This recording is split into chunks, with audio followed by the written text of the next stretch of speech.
Disclaimer, we'd like to note before the start of this interview that the opinions about to be expressed by the guest on tonight's Gettin Salty Experience podcast are that of the guest and do not directly or necessarily reflect the views of the host of the Gettin Salty Experience podcast.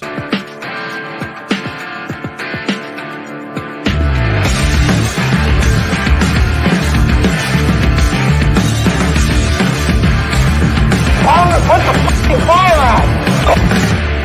You're listening to the Gettin Salty Experience podcast. Hello!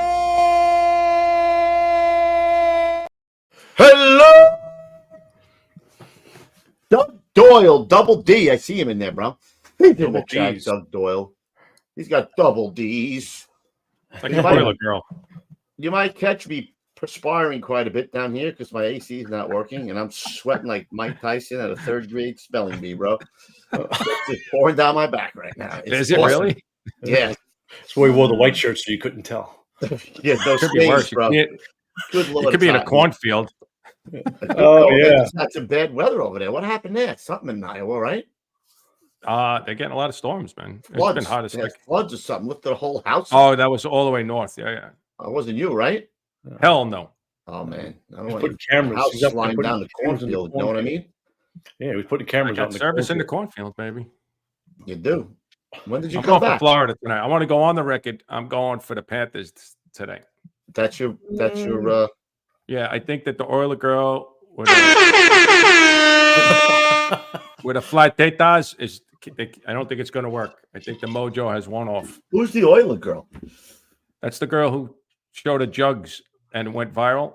Oh, I didn't see that. How do I see that? Oh, I don't know. I mean, how could you not see it? It was everywhere. It's like the same thing with that. You got to spit on it, girl. The Hawk 2 girl. I actually saw that. I did see that. That went. You got a Hawk 2 on that thing. A Hawk 2 on it. Wow. You know, Gonzo should have Hawk 2'd on his hair tonight. It's a fucking mess. Like that, bro. No, I ain't showing anybody shit. You got to Hawk 2 that thing. I don't have to Hawk 2 anything, bro. Sure. You want to see my gump head? Yeah, he got a Forrest Gump haircut today. Check it out, bro. Turn to the side. He's like he's waiting at the bus stop. That's where he is, right there, looking around for the bus. She's taken. Life is like a box of chocolates. She's taken. Who is this? Who is this? Thank you, Aaron. Aaron, dude from Michigan. I like that. Aaron, the dude from Michigan. And there's like another one in here. I should have my kids. That Boy Scouts, though. I'm down here fanning me. Like have one of your kids fan you with a piece of paper. I know, but they're at Boy Scouts. Shit. Otherwise, I'd have them down here with sandals on. Let me just throw this out here really quick, bro. On Friday, I attended a funeral with my the boys and the scout troop of a member of the VFW, bro. He fought in World War II at Okinawa and Iwo Jima. Midway. Oh, Iwo Jima. Midway. Bro, the guy's like 96 years old, right? Now you look at a guy like that, dude. It was very moving. The priest was talking about true heroes, and this is what I always get back to, bro. Not only the people in the service, those guys were like, can you imagine the balls on these guys, bro? 18 years old, some of those guys. Most of those guys. Yeah. So that's why I like to say there are heroes, like superheroes, and then there are real heroes, bro. Like I consider truly the firefighter community true heroes, bro, because they do it. They're selfless. They do it. We can't see what color the person's in. When we go in to do a search, we can't see what color, what race, what religion, what sex. I don't give a shit. You're going to help somebody, irregardless of any of these factors, bro. So that, my friend, is a true hero. So not to put Gonzo on the same plane as a guy who fought in fucking Okinawa, but I'm just saying, same type of hero is what I'm saying. If you see Louis looking down a lot, he'll be checking out. No, I'm not. I'm looking at attention to him. You have to believe that heroes exist. Where was that shirt? We got to get that going, bro. Oh, right. Sometimes you have to believe that heroes exist. That was the shirt. That was the guy's tattoo. Yep, and we stole it. Oh, we got Milner in there. Got is there somebody walking around your backyard, Lou?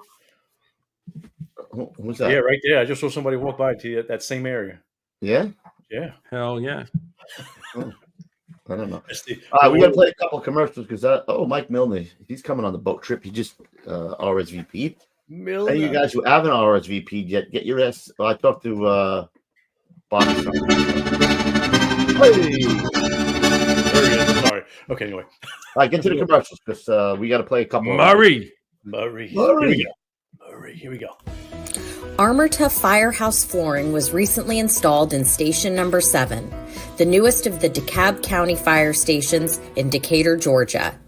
Meeting Deputy Chief Smith of Support Services, Vince explained that Armor Tough interlocking flooring is the only floor that is tough enough to withstand the abuse of fire apparatus, along with fire personnel at a very busy station.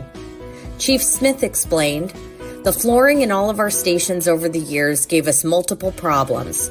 We need a floor that can last as long as the walls and the roof. That's why we chose Armor Tough.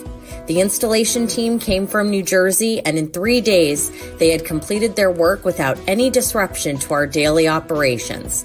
We were very impressed with not only the product, but with the workmanship as well. I highly recommend Armor Tough for your station's floor." Call Vince today for a no-obligation quote at 908-917-7697. Dude, look at Jose. He says, "Pablo, your lawn guy," in the back. If we weren't here, he'd be yelling at Pablo, the goddamn hydrangeas, man. I told you. The azaleas. Up there, it's the azaleas. Mr. Lewis, I'm sorry. Mr. Lewis, I'm sorry. So sorry. All right. Play another one quickly. Come on. The FireWire app is the go-to resource for all news and incidents in the fire and emergency services. The mobile app is here and available for download. This long-awaited update addresses a handful of concerns in regard to intermittent crashes, jurisdiction areas, map settings, notifications, and more. This iteration displays our newly designed user interface with the focus on expansion, as we want to cover your neighborhood, city, and county. Our goal is to provide our users with the most accurate and on-time information regarding emergency incidents, news, and knowledge on all things fire and emergency services. Our newest addition, in partnership with the Gettin Salty experience, brings you Salty Wire, where you can view never-before-seen premium content from Lou and Coobs and exclusive segments in various categories. Subscribe today on saltywire.com. Sweet. All right. You want to go? You said we got to run them all, right? Just run New Jersey Fire, and then later we'll do the health and safety. Understood. Here we go. Established in 1930 and under the current ownership since 1987, the New Jersey Fire Equipment Company handles a complete line of fire department equipment and supplies. Headquartered in Greenbrook, the company operates full 3M Scott service facilities in Ridgefield Park and Toms River, staffed by 10 fully authorized Scott certified technicians with a fleet of 6 fully equipped service vans. All New Jersey fire technicians and sales representatives are active or retired firefighters, officers or chief officers, career and volunteer. They understand the business and the importance of their work. New Jersey Fire has represented Scott since Earl Scott entered the SCBA business at the end of World War II. Among other leading manufacturers represented by New Jersey Fire are Globe and Firedex Turnout Gear, Mercedes Hose, Task Force Tips and Akron Brass, Hygenol, Firehooks, Arctic Compressors, MSA Carnes Helmets, ChemGuard Foam, Alkalite and Duo Safety Ladders, BA Face Shield Protectors, Truckman's Choice Saws, Grove's Gear Racks and Washer Dryers, Supervac Fans, RPI, Streamlight, and many others. A New Jersey incorporated and based company, sales and service are limited to the state of New Jersey. Find us now at www.njfe.com. That's www.njfe.com.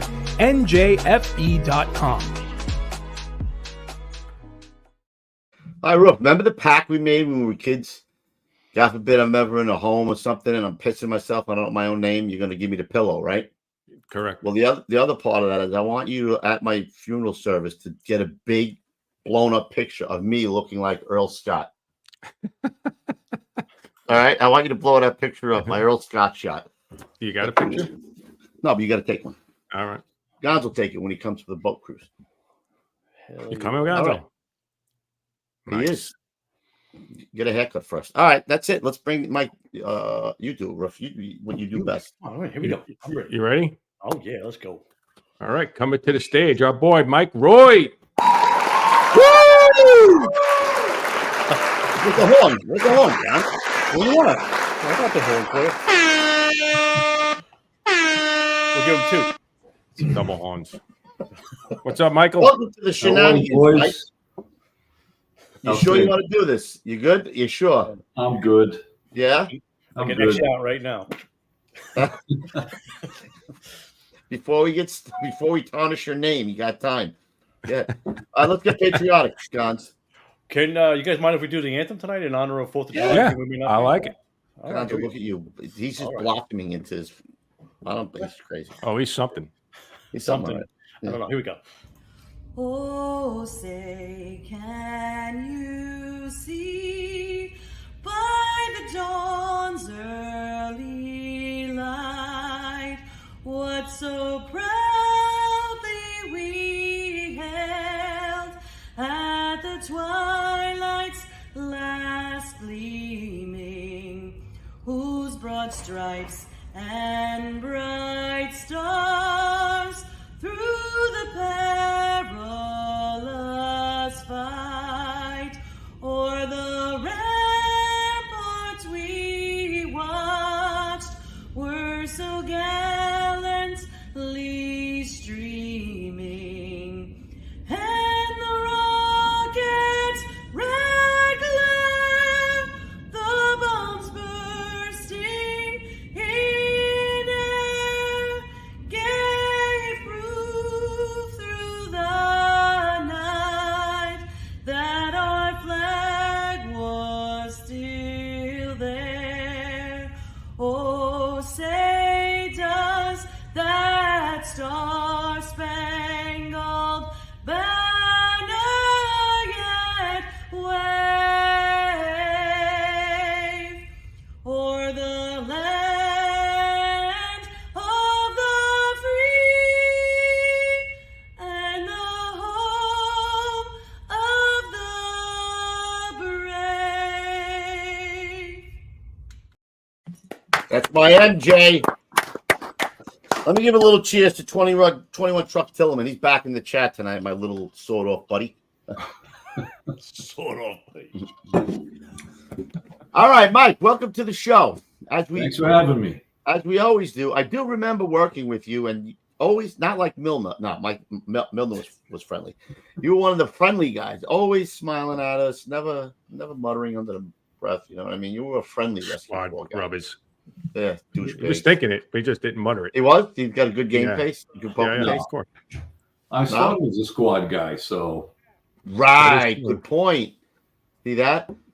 But let's go back a little further. 3rd generation firefighter, correct? Awesome. FDNY, 3rd generation. That is correct. So, Grandpa, tell us about Grandpa, then segue into Pops. Grandpa got on the job July 1st, 1937.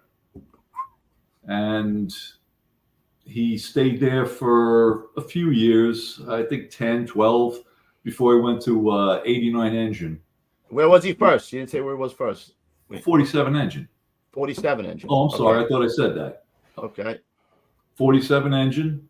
And he was from Throgs Neck. So he was doing the commute, from Throgs Neck. And the roads then weren't like they are today, or maybe they were better then than they are today. I don't know. But Probably. he made his way to 89 engine and retired out of there with 22 years on the job. So you went. Do you through remember World War talking to him II? about that? You remember him talking about the job? I used to remember him and my dad talking about it. Because my father got on in 63, I think 3 years after my grandfather retired. So there was a lot of, talking about the job as I was growing up. Right. So I used to hear a lot.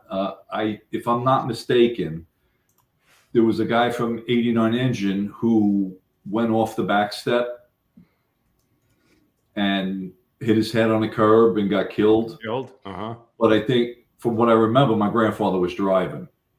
Really? So yeah, like the guy wasn't holding on or something and went around the corner. And I haven't verified that. I mean, I remember hearing the story, but I never went and verified it myself. But Right. When you talk to anybody with history of the job, more guys die falling off the rig or, believe it or not, sliding the pole. than you would think. Yeah, right. Yeah. We had a chief slide the pole in 7-1. Uh-huh. Guys were washing the walls, but the poles got soaked. Yeah, The took Italian the got to express. run. They took the express. You ever do that when the pole is wet? Oh my God, it's horrible, man. He had no idea. Yeah. Shattered both his legs. Yeah. That was it. Wow. See? Poor guy. Yeah. Felt bad for him. He was a great chief. Did any grandfather's brothers get on the job too, or your dad's brothers? My grandfather's brother became a cop. Ooh. He ended up working in the 4-2 precinct, which was not too many blocks away from 41. I didn't realize the whole time I was in 41, or even on the job for that matter, that he was in the 4-2 precinct, because we used to drive by it all the time. Right. That's crazy. And he was there during, the civil disturbances and everything. And it was even a newspaper article he got interviewed in. And it was pretty entertaining. Yeah. Back in those days, it was a little different. There's my grandfather on the left, my father, who got on in 63, got assigned to 96 engine, stayed there his whole career through the war years. Wow. So there was one of us in 8 decades, from the 30s till the 2000s. Is your granddad still around? Oh no, neither one of my father or grandfather. Unfortunately. What year did your dad retire? 77. Oh, so you didn't get to work with him. You only came. No. Oh, Did they see you did your dad get to see you on the job? He did, yes. He got to see me start. I mean, when he retired in 77, we ended up moving to Florida. So he was just like, all right, we're out of here. Oh, shit. And what about your grandfather? Did your grandfather get to see you come on, or he had passed already? No, he got to see me get on the job in Florida. Okay. But then he passed away like 3 months later. But he did see that another generation, That's made cool. it to the Yeah. Florida. That's where the guys all wear pink panties down in Florida, right? Don't they? Thongs. They sit in air conditioned vehicle. Look at Guns. He's not going to go for it. He ain't going for it. Trying to set the hook. No good? No, I'm going to remain quiet. No. I'm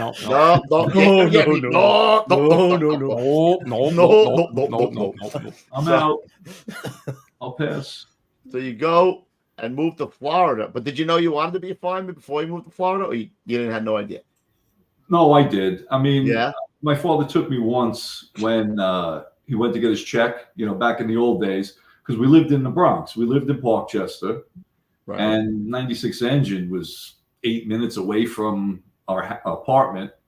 And he took me there once, and it was like, oh my God, the big red trucks and the pole, and this is great. And, a kid in a candy store. So they put me in the rig, blasting the air horn and everything. I was like, wow. And then can I go? You getting your check? Can I go? So I never rode with him. Because it was just, in those days, he was not big into having somebody ride. That's him on the left. Come on. Was he smoking a cigarette? Do you know how many times I've posted that picture on our social media thing? Like, that's freaking, that's like one of the best pictures ever. Yeah, it's great. It's in that Jill Friedberg book. Yes. Oh, yes, yeah. Yes, we had 31. And look how he's hanging on there. Yeah, he's got his arm through the bar. Yeah, it looks like a cigarette in his mouth. He was a smoker. Tipperillos. Oh, shit. He's the Clint Eastwood of the fire service, bro. Yeah, right. And him on the left. This was a cover of a WNYF. It was like a third or fourth alarm or something. And like he had always told me, whenever I got on the job in Florida, never give up the nozzle. Here the marquee's collapsing. And he's still holding on to the nozzle. He's still holding on to it. And that's one of those old brass ones that probably weighed like 2,000 pounds. Yeah. It's true. I was going to say, we didn't do so good here. It doesn't look like. Yeah. He was walking the walk, though. He didn't let the nozzle go, bro. No, he didn't let it Just go. talk the talk. Yeah, well, So I love those pictures, man. different generation. Yeah. You know, like my grandfather, I think I sent a couple of pictures of my grandfather, like sitting in the rig, you know, You got with the those guys? Dalmatian, you know, the quintessential picture of, you know, a fireman in the front of the rig driving with the Dalmatian next to him. no, we didn't get any of those. We went through the ones that we had. So you nothing did? else. Oh, okay. Only thing that was Mark was all his dad's You know, stuff. I think we went over this with Hagen, right? Is that? Look at Yeah, that. that's my father and myself at Proby graduation. Proby school looks like. And that's my grandfather's first company when he got on the job. Oh, They That's were cool. they were at the Rock that day Wow. for training. Like, how is that possible? Yeah, that that's they not happened to be at the possible. Rock that day. That's pretty cool, man. You know, he was there. Yeah. well, we that's pretty were cool. My talking grandfather about was that there in in Rescue One, spirit. right? The ghost. Oh yeah. So, you know, Yeah, that was good. And then obviously it'll be just while we're still on the Proby stuff, so you can take a look Proby at it. school. Oh yeah.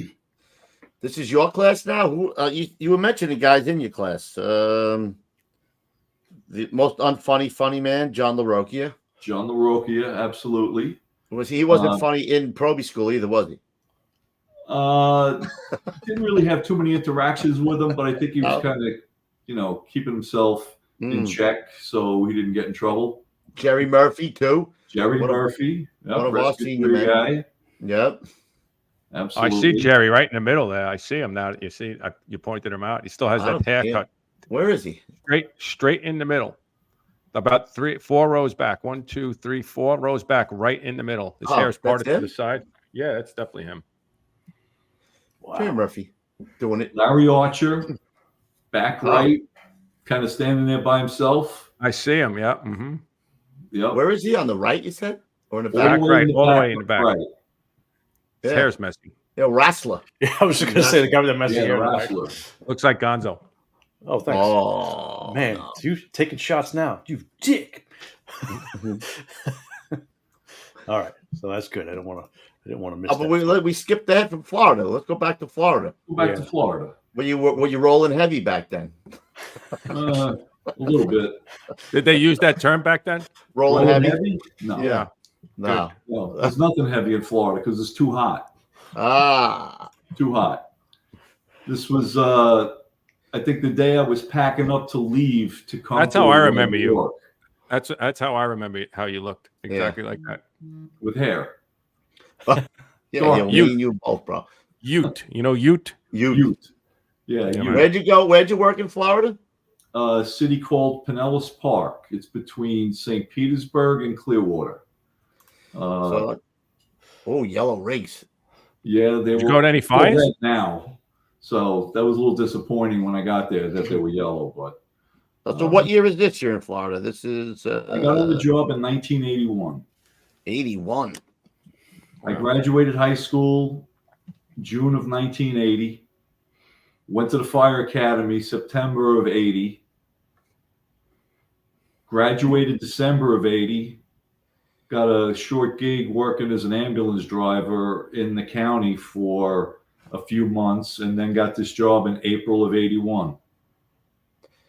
So you were young when you got that. 18. 18. 18. Good Lord. Good Lord. This picture is probably, well, that rig wasn't there and when I got there, so that was probably 84 maybe. Huh. I would say probably 84. And the guy standing in front of me is the guy that was standing next to me in the last picture. That's Louis Scalfani. He was like one of my best friends down there, and he ended up becoming a district chief, but he was from East Meadow. So after I got on the job, then we started giving tests to the new people that wanted to get on the job, and he was taking it, and he heard my accent, and he goes, "You from New York?" I said, "Yeah." I said, "I'm from Wilson Park." He goes, "Oh, I'm from East Meadow." And then that was like it from there. You know, he latched on to me, and I couldn't get rid of him. Like Sorry, something you Will. stepped on your shoe. Couldn't get it off like gum. No, we still keep in touch. He comes up, we get together. So when did you take the New York test then? I took the New York test 82. Huh. The 82 test. My first vacation from the Pinellas Park job was in June of 82.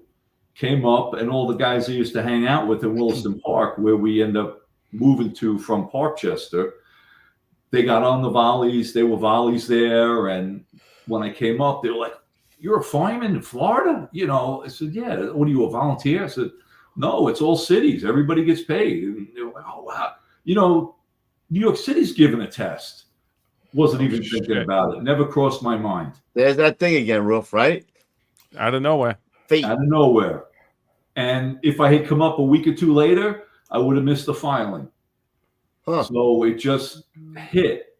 That's crazy. And they were like, "Oh, yeah, the job's giving a test. You should go file." And then a friend of mine says, "Hey, listen, a friend of mine works in 227 engine. You can go ride with him and, you know, get a feel for it." So it's a lot different when you're 19 years old now and, you know, just from a 5-year-old, 6-year-old, 7-year-old kid going to pick up your father's check. You're on the job now down there. You got a little bit more understanding. I went with the John Parrish from 227 engine to ride with him. And I did a 24 with him. I got back to Williston Park and told my friend I was staying with, "I got to go file for this test. I got to go file. Tomorrow's the deadline. I got to get an application. I got to go file." So he drove me in to Thomas Street. I filed for it. And that's when things kind of went in order.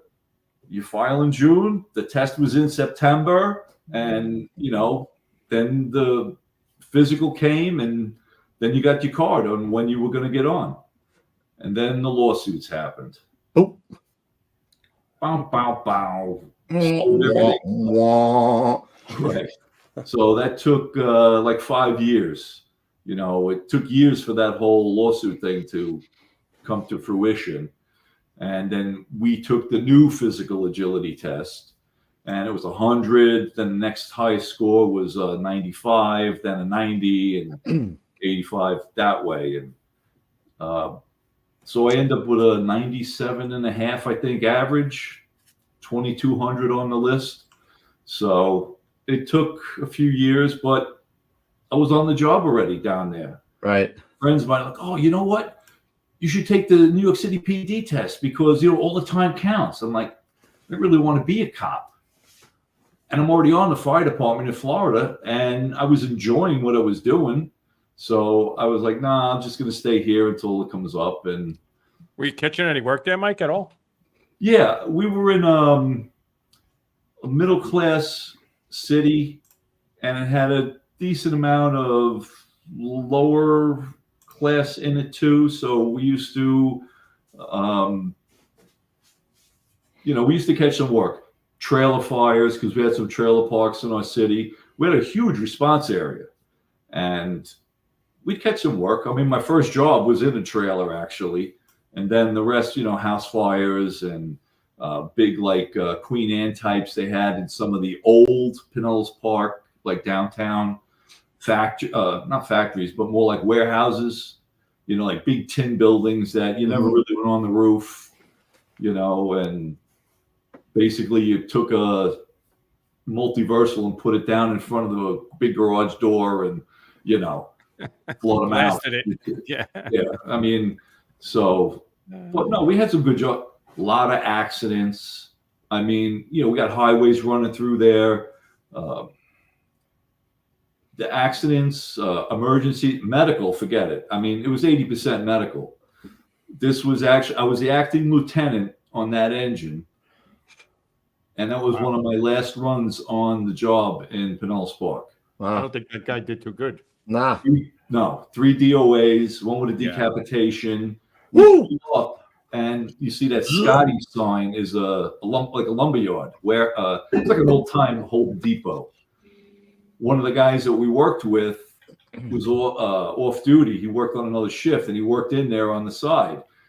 He comes running out and tells me, hey, Mike, that box over there, that's where the woman's head is. Oh, So I was like, oh, okay. And holy Christ. Yeah, 4 people in the accident, 3 got killed. Wow. But accidents like crazy, cars under trailers. I mean, it was ridiculous how many accidents there are. I mean, the minute it starts to rain in Florida, and Gonzo, you're going to know. As soon as it starts to rain, the cones start going off, accidents everywhere. It's terrible. It still happens. The accidents are still a dime a dozen down here. It's unbelievable. Almost as much as like the EMS runs down there. Yep. So we did a lot of EMS. And when I first got on, it was kind of slow. The guy who really took me under his wing was this guy named Dan Jones. He was my lieutenant. And he had what they called like the super crew. Blair Bender was the chauffeur. And Joe Bailey, Don Schultz, like 2 guys that were so into the job. Super strong guys, like you couldn't. It was the best chauffeur on the job, badge number 1, the first guy hired on that department. And then, Dan Jones, I think I got hired like 9 years before me or something, and went to paramedic school, became a lieutenant, super into the training. He was doing the training at the academy, and he's the one that would bring me over there on, live burn days when you could really do that at vacant houses. People would, donate. So that was a lot of fun, but that was like the great crew. Yeah. Like a burn day, That's pretty cool. The Garrity light. Mm-hmm. Yep. And the Darth Vader helmets. Yeah. Yeah. They don't have those anymore. I think they changed it the day I left. The Metros, we call them the Metros. They still have them. Departments down here still use them. Some of them do. Yeah. But a lot of them switched. Yeah. A lot of them, you got to buy them yourself, and they were like, "All right, we'll buy them." The New Yorkers. So it was a lot of fun. Gonzo's got one like that, right? Only 4 times bigger. Yeah. No, but that's my TRT helmet that they made big. Oh, is it? Oh. Yeah. Well, they got to bring up old shit. We're pummeling him today, bro. I think he's pulling a little bit of a Pete. I think he's wilting a little bit. He's like, oh, this is all good. Big smiles over here, bro. I don't want to take away from the guest. You'd ruin it again. All right.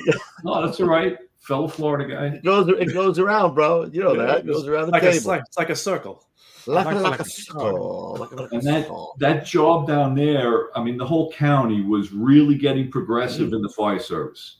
We started the first hazmat team in the county. The county's like, we need a hazmat team. So they got a hold of Dan Jones, who's the guy in the white shirt, second from the left, and a few other chiefs from 3 other departments. And they said, we want you guys to form a hazardous materials response unit for the county.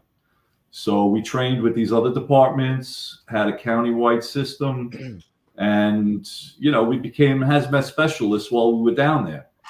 And it was something there. I mean, I was, doing some hazmat runs down there, and I just couldn't get enough of doing anything. I didn't want to sit around. I became a fireman to do something. I think I just threw up in my mouth.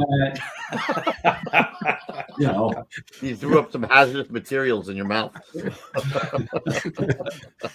Whenever I see those yellow vests that say hazmat guy on it or something, I just want to vomit. Mike guy wanted to stay busy. Listen, bro. I'm not taking it. I'm just telling you, I just threw up my mouth. That's all. I'm just saying. All right. Not everybody can be a 103 running from fire to fire, man. Right, Mike? Rock, not much burns down there. And when they do, they're usually private dwellings that are made out of cinder block, and they have so you get the contents and maybe some of the roof joists. Right. Everything else is concrete. So, they're pretty, straightforward on how to put them out. Right. Go in the front door and do what you got to do. But I did have one job down there and I rode the back step down there because they had a couple rigs that had the jump seats, but I was the 5th guy on the rig. There was only 2 jump seats. I'm riding the back step by myself down US 19 at 55, 60 miles an hour, with the white knuckles. And I'm like, all right, this isn't like, going down little street. We're flying. We get this job around the block from the firehouse, and in the middle of the night, officer, chauffeur, one guy in the back step. That's it. The rescue that's in there is the rescue units in Florida are the paramedic and EMT in an ambulance-looking rig. Mm-hmm. So the two of us respond out of the house around the block, and there's a house going. It's blowing out the windows. So I get off the back step. I open the compartments, grab the mask, and the acting lieutenant, grabs the line and starts stretching it to the back. So he goes in the back door, he gets to the door, and I get there, and he hands me the line. He goes, "All right, go ahead." I'm like, "Okay." So I get down, and I'm going in, and he just keeps feeding the line into me. And I got to the point where, I got to the front of the house and start knocking it down. And when you have a paramedic and an EMT on those rescues, the EMT gears up. So he gets in the back with his gears up while he's responding over. So he came in and started doing a search. Steve Pilo, his father was in 2 truck, retired out of the city, came down there. Steve got on the job, and he went in and started doing a search. So I knocked the thing down. By the time the second engine got there, they would like doing the wash up, whatever. Me and Steve come out. And later on, the cops, cleaning up, the cops go, the guy that lit this fire, we caught him down the block with an axe in his hand. Originally, he got in the closet because he wanted to kill himself in the fire. So if anybody went there to get him, he had the axe and was going to get them. It's like, oh, that sounds like... Aren't you glad you weren't the guy in the ambulance making a search then, bro? Yeah, I was glad that day. Right. Absolutely. It got too hot and he pussied out and he ran. That's right. Too smoky. Like Gonzo. Like maybe it's in the... Oh. Now it's a little unnecessary. Now it's a little over the top. Oh, you keep lobbing them up. I got to keep smacking them out. You dick! I think it's the hat that's throwing me off, bro. Yeah. It's like look at my hat and look at his hat. It's like that. It's like this. Yeah. So he's supposed to. No, you look funny. That or it's the point. Yeah, that's what I'm like saying. the good old boys with the point. Yeah. Hell yeah! Yeehaw, stick in your grandma. Woo-hoo. And I was so into the job that when my lieutenant became chief of operations, he would send me and a guy from each of the other shifts to go do all these trainings. So they sent us to do ROCO training in 1983 or 4, I think. And then we came back and taught the rest of the job. So it was a lot of fun. I mean, I'd ask him to send me to every training he could. So you were already trained when you came up. Hearst Tools. I'm sorry. So you were pretty well had qualifications when you came up, so it made it easy to knock on Ralph Tisso's door. Yeah. Hey, we'll get to that though. Yes. I'm a hazmat specialist. I used to go to the FDICs. I used to go to the Firehouse Expos. They used to send us to other training. It was great. So, and I became an acting lieutenant because not many people were interested in it and was really much doing paperwork because everybody kind of knew what they were doing. You really didn't have to supervise anybody. So I did that, but I wanted to learn more. So he sent me to whatever he could. And I think that just helped me down the long run because especially a year later when I knew that I wanted to come up here, I wanted to get as much training as I could. Sure. So I got the call. You're going to be in the class in swearing was like July 13th, 1987. And gave my 2 weeks notice, got in the car, drove up, got a place to live, and just started going to the academy. Like swore in on Friday, Monday start the academy. And back then you had to go to Livingston Street, go buy your gear, before you did that, and before you showed up to the academy. So you were totally by yourself when you came up here. Like you yeah, absolutely. I mean, I still have friends and everything here, and I lived in a friend's house who I actually grew up with in Parkchester. We both moved to Williston Park at the same time, 8 houses away from one another. He was the next building from me, and then we moved 8 houses away. And I'm still friends with him today. I've known this guy since I'm in diapers. And he's got a place in Long Beach. We go out to Long Beach every summer all the time and hang out. He's on Arizona. You don't come see me.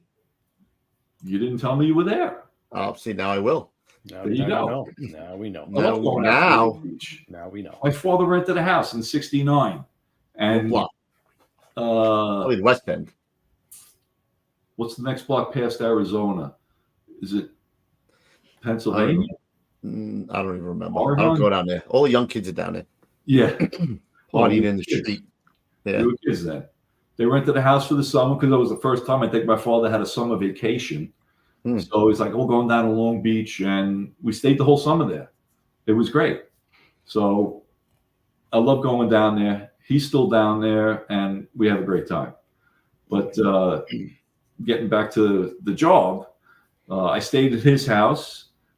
I almost thought about going back, and his father was like, "You're not going back. You're staying here. You're going to study. The whole thing." I was like, "Okay." Wow, you really thought about going back, huh? I thought about going back right away. Yeah. I don't know if it was a homesickness thing, but down there, I mean, Gonzo can tell you, I mean, everything is new. Everything's beautiful. Everything up here is like 3,000 years old, and it's just not what I was used to because I've been down there for 10 years already. Yeah, right. So you're used to the newness and the cleanliness of everything. And then I was like, what am I doing here? What am I doing in this shit pit? He put me on the straight and narrow, and that was it. That's what you needed. A little kick in the hiney. That's it. Right. Old school. No, you're not going anywhere. Yeah. Study, become a boss. And I just kept reading. So got on the job, had a great time at Proby School, made a lot of friends there. And it was 7 weeks. Not like today. I mean, I don't even know what it is today. They get sick days at the Rock now in Proby School, personal leave days. What? Listen, Mike, we're in a good mood. Don't do that, Mike. The fuck is that? We're in a good mood. We're having fun here. Don't do that. Personal days. What? Do they have safe space days too? Like I'm feeling a little hurt. I need a safe space. I think they have a room for a safe space. Do they? It's in the burn building. Yeah. I was hurt at work today.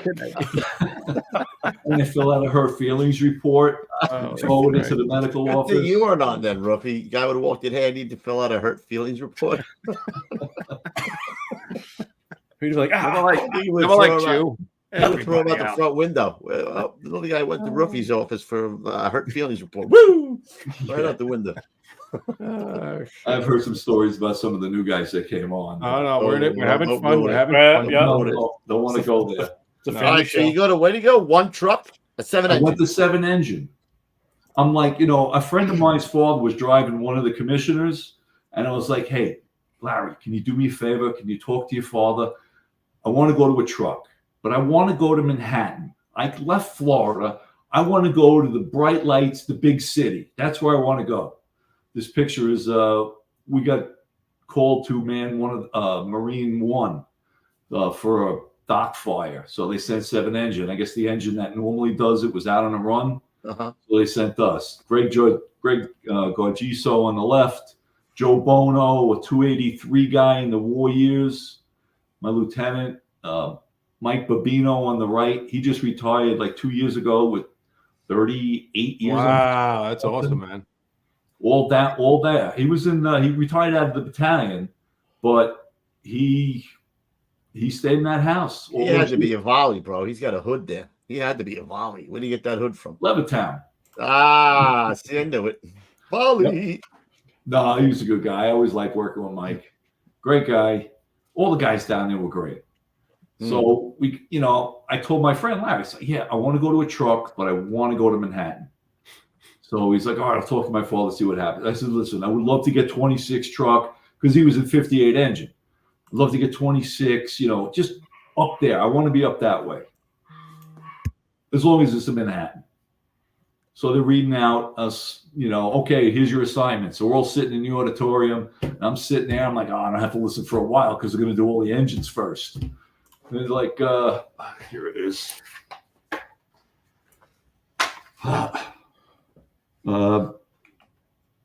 Yeah, because engine 3.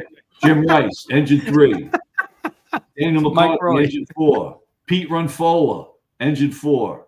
Sal Velez, engine 4. Mike Roy, engine 7. And I was looking at the guy next to me. I said, Well, what? My name?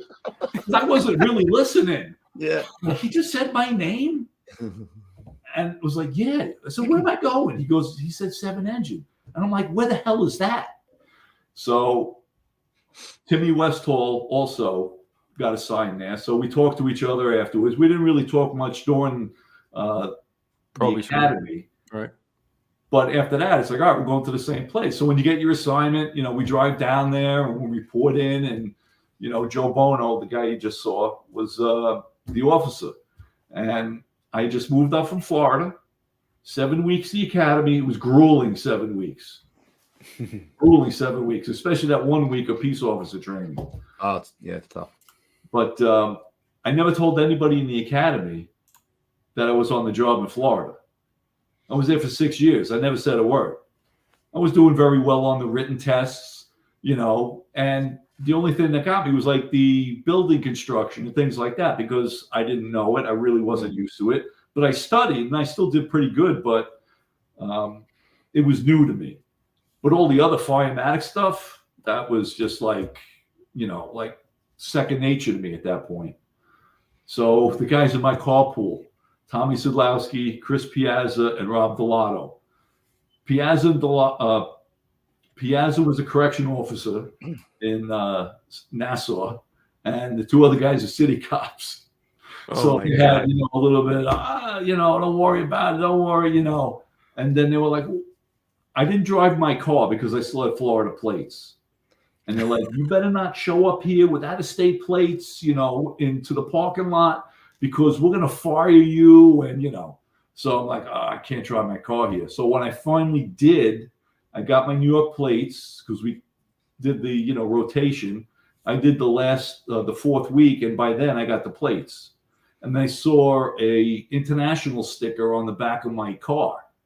And they were like, international? What's that? He goes, you put an international? It's like, no, I was on the job in Florida before I could. You were on the job in Florida and you hadn't told us? And they're like, oh, we got to put a study group together. So it went out, and they never told anybody else in the academy. And I never told anybody when I reported to 7 engine either. I didn't tell them nothing. But the first thing I did say to Lieutenant Bono when I got there was like, he's like, all right, you're going to be in this group. Wes told you going to be in this group. You can do 24s. You'll be opposite each other. So, there's always one probe you work and not 2.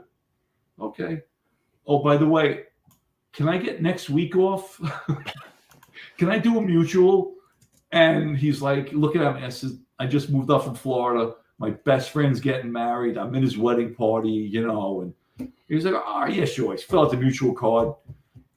One of the dinosaur chiefs comes over. And, when he filed it, and he's like, this guy just got a probie school. He's asking for a mutual already? So he explained it to him, and he's like, oh, all right. But probie asking for mutual. Yeah, I need a mutual. Yeah. Like Roy, can I get off next week? Yeah. I need the whole week off. Yeah. But your buddy that you went there with was like this. Yes. Yeah, right. Took the pressure right off. Right. Yes, it did. So and got there, never said a word. There was a 27-year man in there already, Teddy Penfield, nicest guy you ever want to meet. 27 years he's been commuting back and forth from Floor Park, straight tour guy. And he was just like, one day, he goes, when you get the chance, because once he later found out, because I had some friends come up from Florida who I worked with and wanted to ride. And they're like, oh, how do you know Mike? Oh, we were firemen together in Florida. And the lieutenant Cadasco, because he goes, you were fireman in Florida? And I'm like, oh, yeah. He goes, well, why didn't you say anything? I said, because I didn't want any, bullshit. Yeah, no, I just wanted to be treated like, just a new guy, period. I didn't want, you're a fireman. Oh, you wouldn't have to tell you anything. I said, no, I don't want any of that. I just want to be treated just like a probie. So once they found that out, and I talked to Teddy. He's like, I've been here 27 years. I had my chance to get out and I blew it, but I love it here now. You know, obviously he's been there 27 years. He goes, usually they don't let anybody out of here for 3 years. You got to do 3 years in Manhattan, especially lower Manhattan, before you get out. So I waited my 3 years to finally get 4 years to get out. And he said, whenever you can, do it. But I'm in 7 Engine. I'm enjoying it. I'm having a good time. The guys are great house, 1 truck, the 1st Battalion.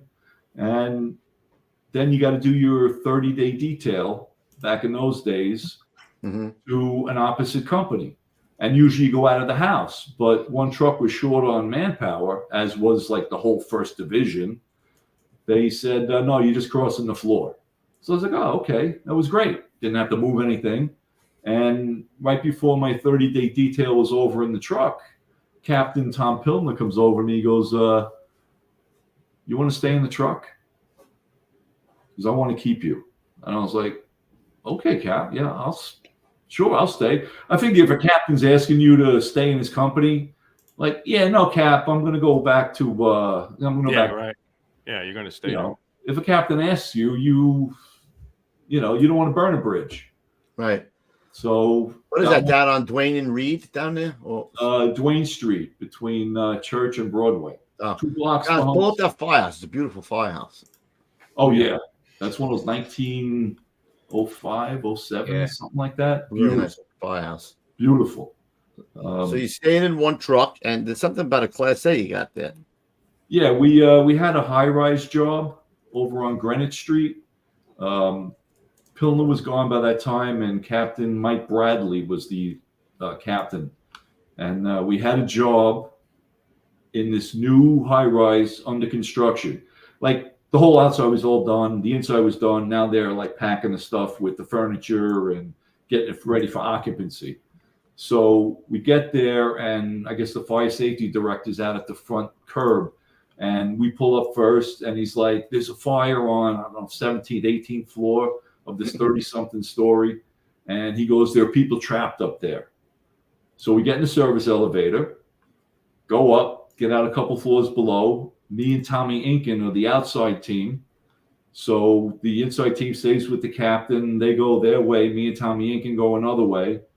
And there's this guy up there. I guess he's one of the maintenance guys for the building. And he's saying the guys are trapped in this mechanical equipment room on this floor.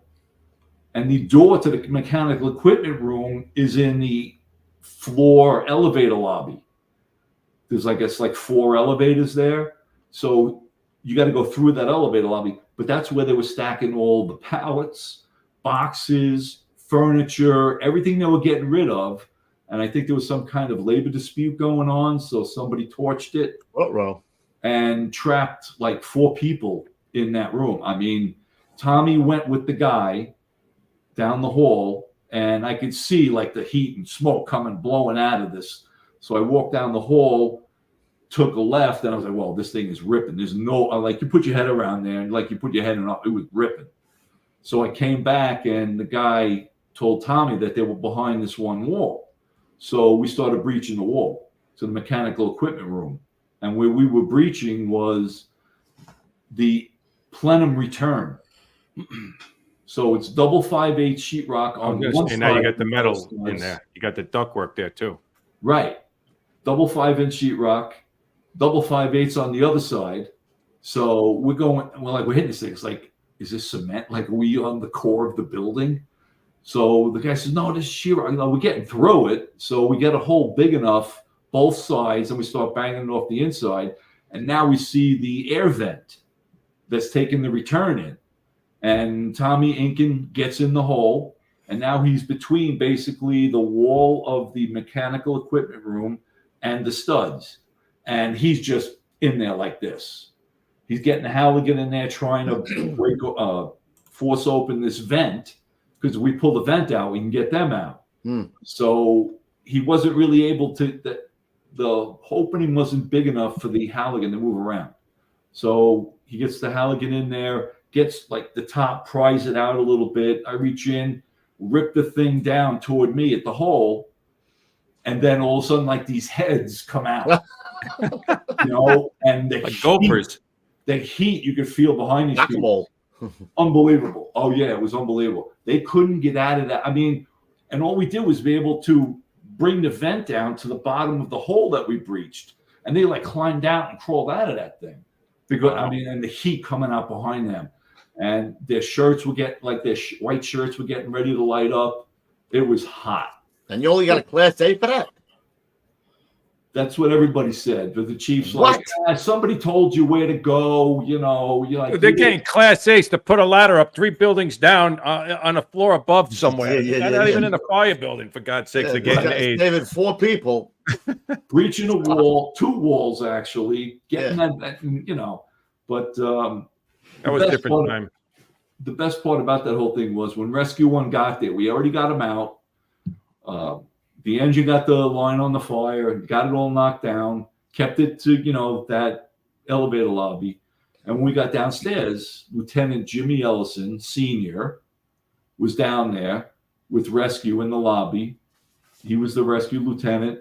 Tommy Baker, FDNY Rescue 1 legend, and a couple other very salty rescue guys were down there.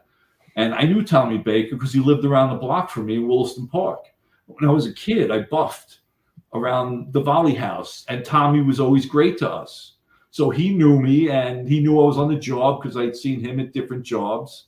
And we came down, and me and Inkin was standing there, and Ellison comes up and with Tommy Baker, and he goes, "You guys breached that wall to get those guys out of there?"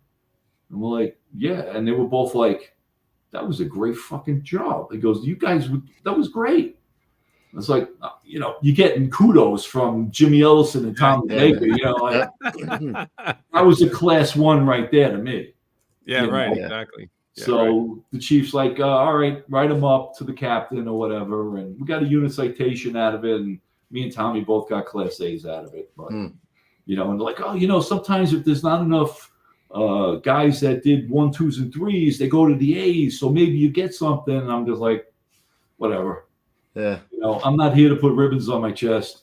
I don't mind rescuing people. I actually enjoy it. So whatever. What's his name said the other night, right? The guy from 103. Right? That's what we get paid to do.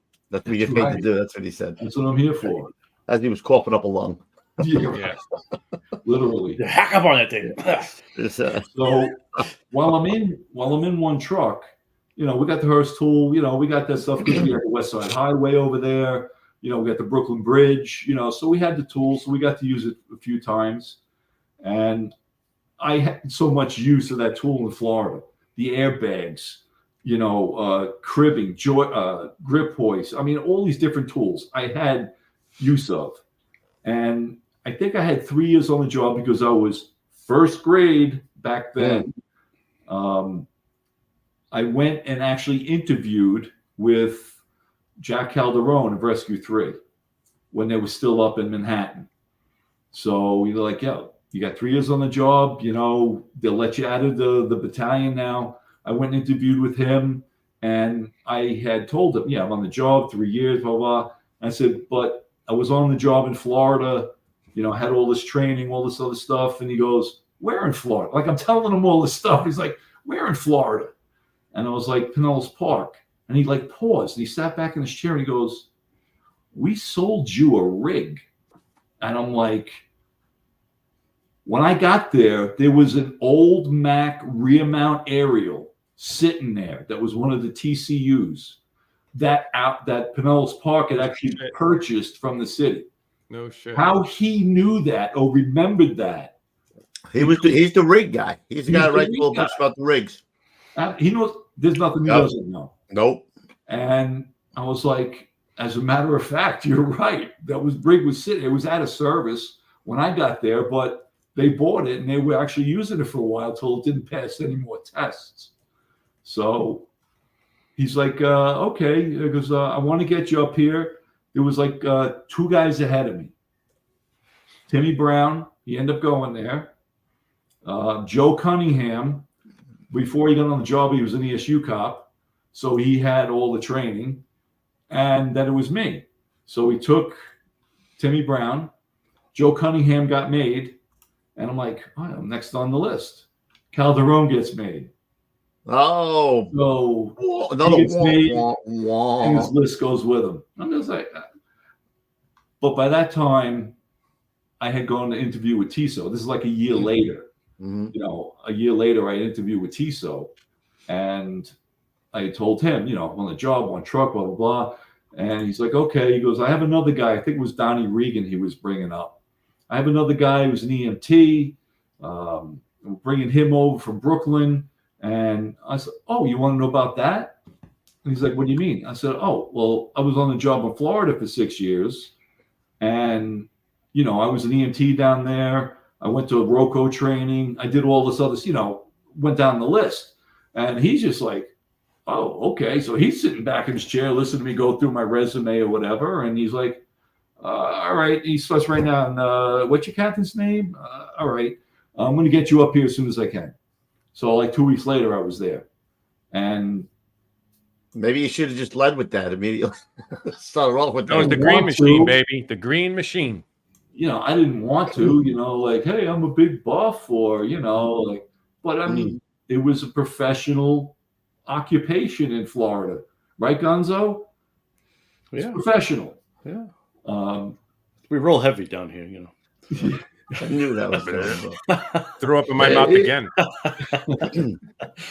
So, got to 41, and I worked with some of the best guys. They were doing some big work there, man. That was the crack years. The yellow rig. I was like, oh, great, I'm back to a yellow rig.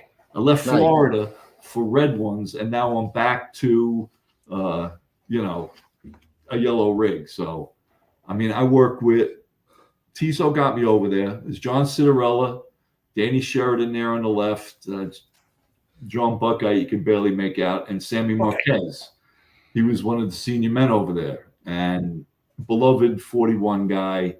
We had a great time down there. We were going to work every tour multiple times. I could probably count in the 5 years that I was there the amount of time you didn't have a job, didn't go to a job on both hands and feet in 5 years. I mean, it was just ridiculous. And multiples and multiple jobs in a night.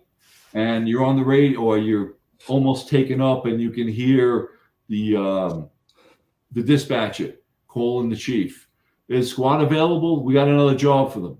You know, so it was the crack years. It was insane. I was the armpit of the earth there too. It still is the armpit of the earth over there too, man.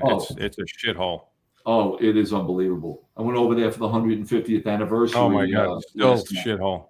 Oh, I couldn't believe it. It was like even bigger shithole than it was then. You know, gunshots. You're laying in the rack at night, try to take a couple hours. Gunshots every night.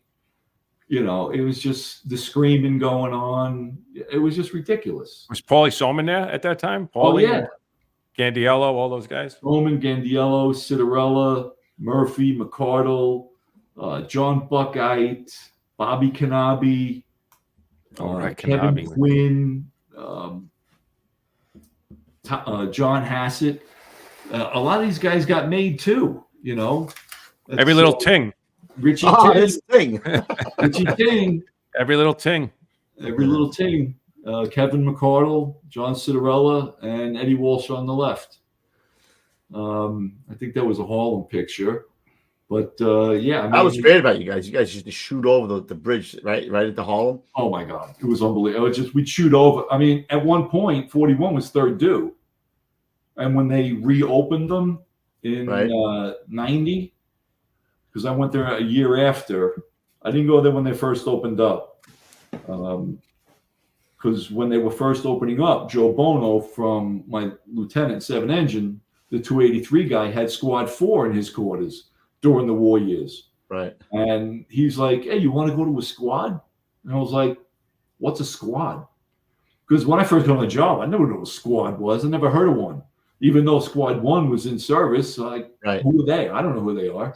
So a year later, after they kind of didn't work out, the personalities didn't work out with the guys that came in and thought they maybe were going to be Rescue 6, when really they were 41, and they kind of clashed with the 41 guys, the original ones that came back, Mm-hmm.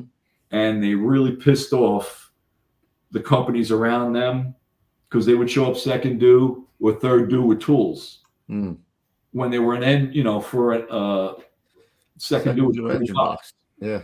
And they go into home and piss off a lot of guys. So when it finally got to headquarters that it wasn't working out, these guys, just, all right, we're out of here. The original 41 guys stayed, and they called Ralph Tiso and said, listen, we need you to get in there as a captain, straighten this place out, get it to where it needs to be.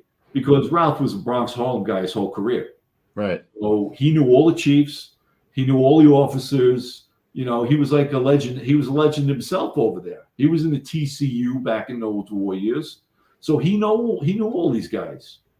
So he got in there. He started bringing in his own guys. And a friend of mine from Proby School, Tommy Sedlowski, was in 61 engine, heard about it, went over there, and he was there for a couple months, and he told me about it. He's like, the flight duty's ridiculous. We're going to so much work. And that was the one thing that I was missing downtown. Right. Was all the work. I mean, we had some great work in Chinatown, great work in some loft buildings, but not like what they were doing uptown. No way, man. No. Not even close. So, Mike, I say it all the time. I got on in May of '93, and I didn't know much about the job, so I used to listen to the radio. Guys would go up to the bunks, right, and I would stay up the whole night. I know boxes in Harlem because it would scan, right? And then you'd hear Manhattan phone alarm box 1862, 1400 boxes, 1200 boxes, right? It was just from 100th Street up north, and you would just the amount of jobs at that time, and I got on 93. I can't even imagine what it was like, before that, obviously, right? It was all night, and I remember saying a guy, Bobby Canali, his father was he ended up going to 58 engine in Harlem, and I was very close with him at a Proby School, and we used to talk all the time. And I'd be like, Bobby, did you go to another fucking 2 jobs yesterday? Like, did you go to this job? We used to talk all the time, and those guys were more on the projects, but I would hear 28 truck, 30 truck, 23 truck. Like, it was like nonstop. And I would hear 41 on your frequency. Like you would just hear that all the time, switching over from the Bronx, It was just, it was crazy. Jobs. I mean, 1,600 boxes, right? It was just all the 12, 14, 16, 1,800 boxes. You want to talk about torture? Having the 12 by, where you really took it to like 4:30, 5 o'clock in the morning, having that and having the radio on in Lower Manhattan, hearing those jobs. Oh my God, it was just nonstop. I can't imagine. It's like, oh, another one. It's just like this. It was like eating my heart out. So I'm like, I got to get up. It was such a small area. Like Queens would have jobs. They would have jobs, but sure, it's such a huge area. Those guys were going to the same. It was right down the block, like continually. 30 truck would have 3 jobs because their area was only 8 square blocks or some ridiculous thing. The population density is it was crazy over there, with all types of buildings. The tenements were the best. So getting over there, 41 on your frequency, or is 41 available? We got another job for him. Going to like one day, Joe Gandiello had gotten hurt and he was bleeding and stuff. Joe, you want me to drive? He goes, no, get in. He's like, no, get in. Let's go. He went to chauffeur school before I did. And that's one of the best jobs on the job, like a squad chauffeur, because he ain't lying. I was going to say, I know a guy. You get to do it. You're a free safety when you get into a job too. It's like, make sure that this is done. Make sure these guys are doing what they're supposed to do, and then you get to drive. Driving's fun.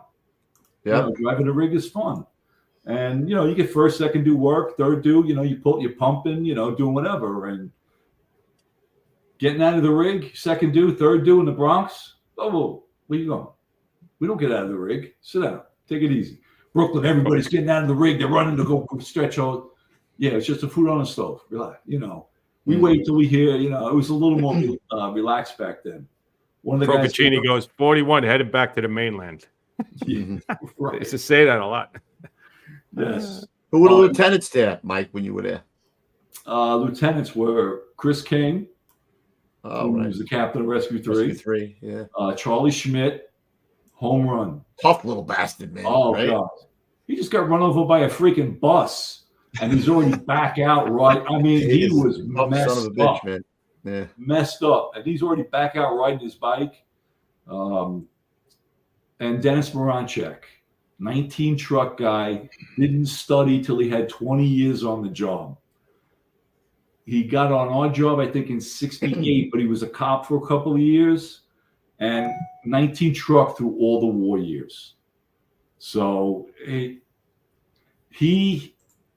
as we got older, we could understand it, because you got guys like me, Citarella, Soman, on the back step, and you hear a box coming in. It's like, we know this is a job. And you hear the dispatcher telling the chief, yeah, you're getting 3-2 in the rescue because we're getting multiple calls. And we're like, come on, Dennis, let's go. And he would just scream through the window, we'll go when they call us. Those old timers, right? Like, come on, let's go. We'll go when they call us. And, you could feel the rig jumping up and down from the four of us in the back going nuts because he's not telling the chauffeur to go. But it was great. And now, back then, you guys didn't go on phone. You only went on the 1075? Oh, no, they would send us on the phone calls. Oh, they would? Yeah, but if they were further up, maybe they waited a little bit. Right. But it eventually turned into when they started getting phone calls, we started going.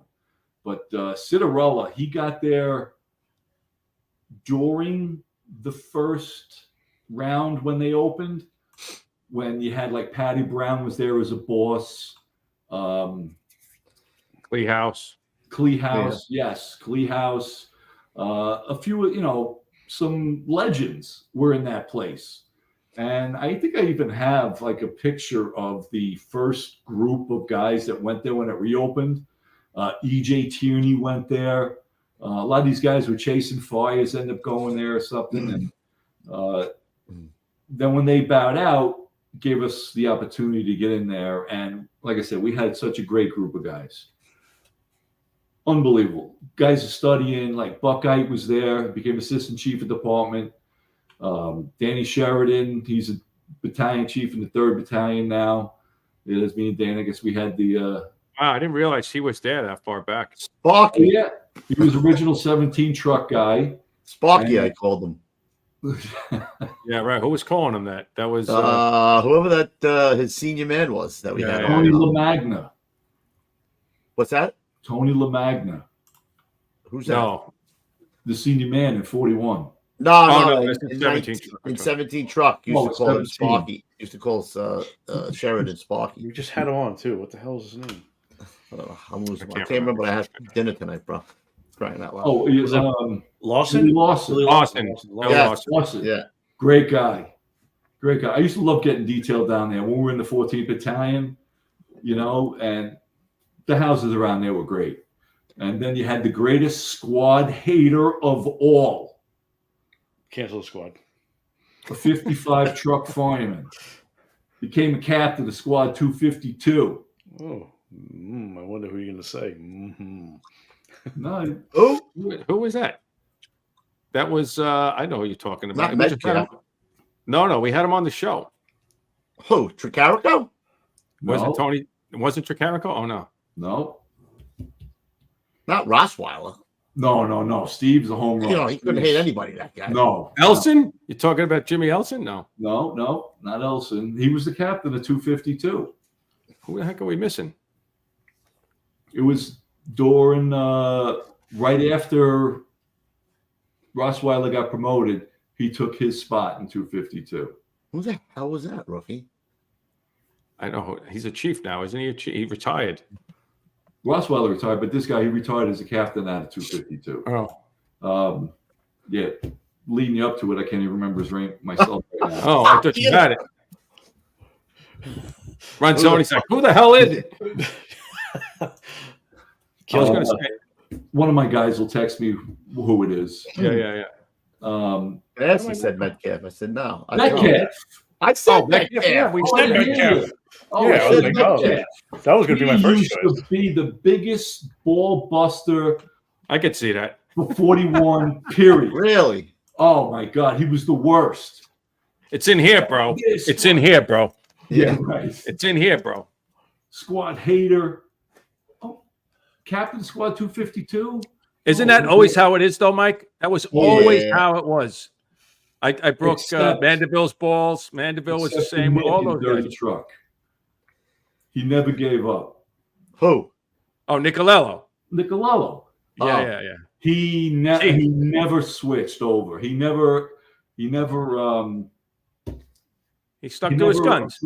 He never appreciated the guys. He never gave in like all the other guys. Like he would tell his probies coming in 20 years later, you don't listen to those guys. They don't, Dirty it's like, truck. Now he loves us. yeah. No, but Dirty Truck, he loves the FDNY, man. He's just Oh, saying, absolutely. our company was going to take care of it. We don't need anybody. We could take care of it, right? Right. But you know what? He walked the walk. He made those guys, train and do. They drilled a lot. Those guys were great companies, And like I said, the fire duty was insane. You had a lot of great companies you were running it with over there, man. We had all of the Bronx except the 27, the 20, and the 15. And at that time, nothing was going on. The work was over there. Nah. Nothing. So we had a job up in like University Avenue area. It was a multiple. We're on our way up there. I think we took up from another job. Dennis Moranchek's the boss. We pull up, and then one of the chiefs is like, 41. We got our tools. We're walking up the block. 41, help whatever engine stretch this line into, the A wing of this H type. So we stretch the line in, and we're like, oh man, I hope we don't get stuck on this line. Like this is a ripping job. We want to get up there and do some fun work. We get to the lobby. They're like, all right, you can drop it. So I don't remember who was the outside team with me, but we go into the B wing, get up to the roof. I get up there and I walk out, and my habit of every time I got on a roof was get to the throat. I always had to go to the throat and look and see what's going on. I get to the throat. I see a chief on the B wing roof with his aide, like looking across the throat. And there's a guy from 92 engine hanging out the A wing window in the throat area. The flames 30 feet blowing out above his, he's on the top floor, 30 feet blowing out. There's like 5 trench cuts cut on this roof already. And I get to the throat, and I look over, and he's screaming, I'm out of air, I'm trapped. So I saw Ray Meisenheimer on from Rescue 3 on the roof. I grabbed him and said, Ray, we got a rope rescue, let's go. Because I saw like 5 bags of ropes. I brought the saw up. I see 5 bags of ropes laying on the roof. I just grabbed one of them, grabbed him, and said, let's go. And I never let go of him, because that had happened to me once before where I let go of a guy and he kind of disappeared and then came back with like, what? So I grabbed Ray. We went over 1 trench cut, went over a 2nd trench cut. And as we're walking over to get ready to drop the bag, Ray goes, you want to lower me? And if you know Ray Meisenheimer, Ray's a big dude. He was the size of a Volkswagen. Big dude, man. It's like, yeah, right. No, you lower me. Like, I got the rope. You're lowering me. So he put the ladder belt around him, dropped the bag. I'm straddling. I'm going over. And then the reason I always say to grab somebody is because if you tell them something's going on, they want to go look for themselves. It's a delay in getting to what you got to do, and you're losing a continuity with somebody you need to do something with. That's why I never let go of them, and I learned that from the first time it happened to me. So I grabbed him. We got over there. I get over the roof, and then I see an officer and like 3 or 4 guys at the throat on the roof from some truck, and I'm just like, they see him laying on the ground, flames are blowing out, got no more than 10 feet behind him. 30 feet in the air. I mean, this is like one of the biggest holes I've ever seen cut in a roof. And they're already back in the back of the A wing, cutting another trench. So there's like 5 trenches on this roof. And I'm looking at these guys, I'm straddling, going over, and I'm like, come on, like, get on him. So they come running over and jump on Ray, and I start going down. And just as I get to the window, the chief is like screaming over, we got him out, because he actually talked the guy from 92 along the A-wing wall to the front window where the fire escape was. Like, he didn't want to leave that window. We actually talked him to get out on the fire escape. So at that point, they had to, haul me back up. And as soon as we did, we dropped the rope and got out of there because, I mean, that roof was, minutes from collapsing. Suspect. Yeah. With 5 trench cuts in it. Yeah, right. They had it under control. Yeah. Yeah. That's what you get with 5 trench cuts. Yeah. But there was such good work over there. I mean, everywhere. 44 truck, 30 truck, 19 truck, 72 truck, 48 truck. I mean, it was just insane. That's what I relate to, like when my father was on the job during the war years. They had their war years. This was like Bronx is Burning 2.0, because it did really come down a lot when you got into like the early 80s, mid 80s. Mm-hmm. It calmed down a lot. But then when crack came, it went right back up. And listening to what my father used to say and guys that worked with him or guys in the war years, this was the closest that anybody could ever get to the war years again without being in the war years. Because I don't think you'll ever see that ever happen again. The amount of work that was being done in those areas like Harlem, the South Bronx, Bed-Stuy. Now the property's worth $3 million, so it's not going to burn anymore. You know what I mean? It's Two things I remember about working details at 41: going to work and going to DOAs all the time, man. All the time. It's a crappy neighborhood. I mean, it's sad to say, because there are a lot of great people around there, and there's still people that have been there 50 years. Right. They were all ODing though too. I didn't say DOA. I wanted to see overdose, OD all the time. You go to those. We had a lot of DOAs over there too. They're still doing that. I talked to my friend. He's in 41 now. They're still doing the same. He'll call me up.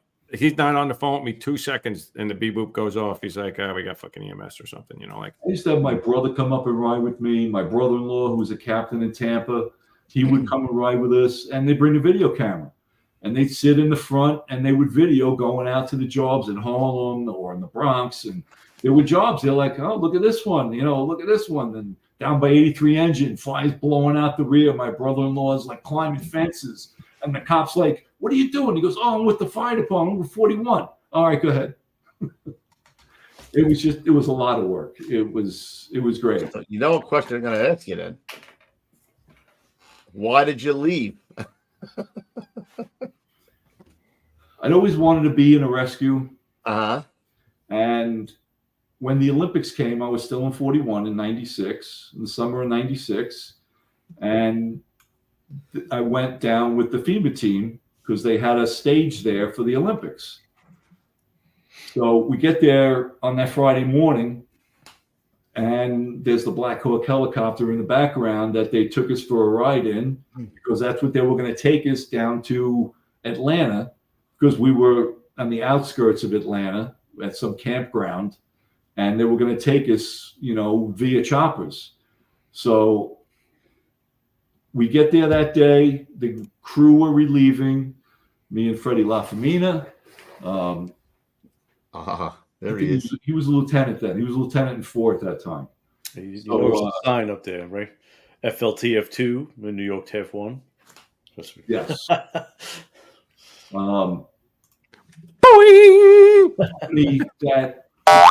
The department that we relieved said, listen, they're going to give you like a drill in the middle of the night to see how fast you guys can get ready. It won't be the first night or the second. It'll probably be a couple nights in, middle of the night. They're going to see how long it takes you.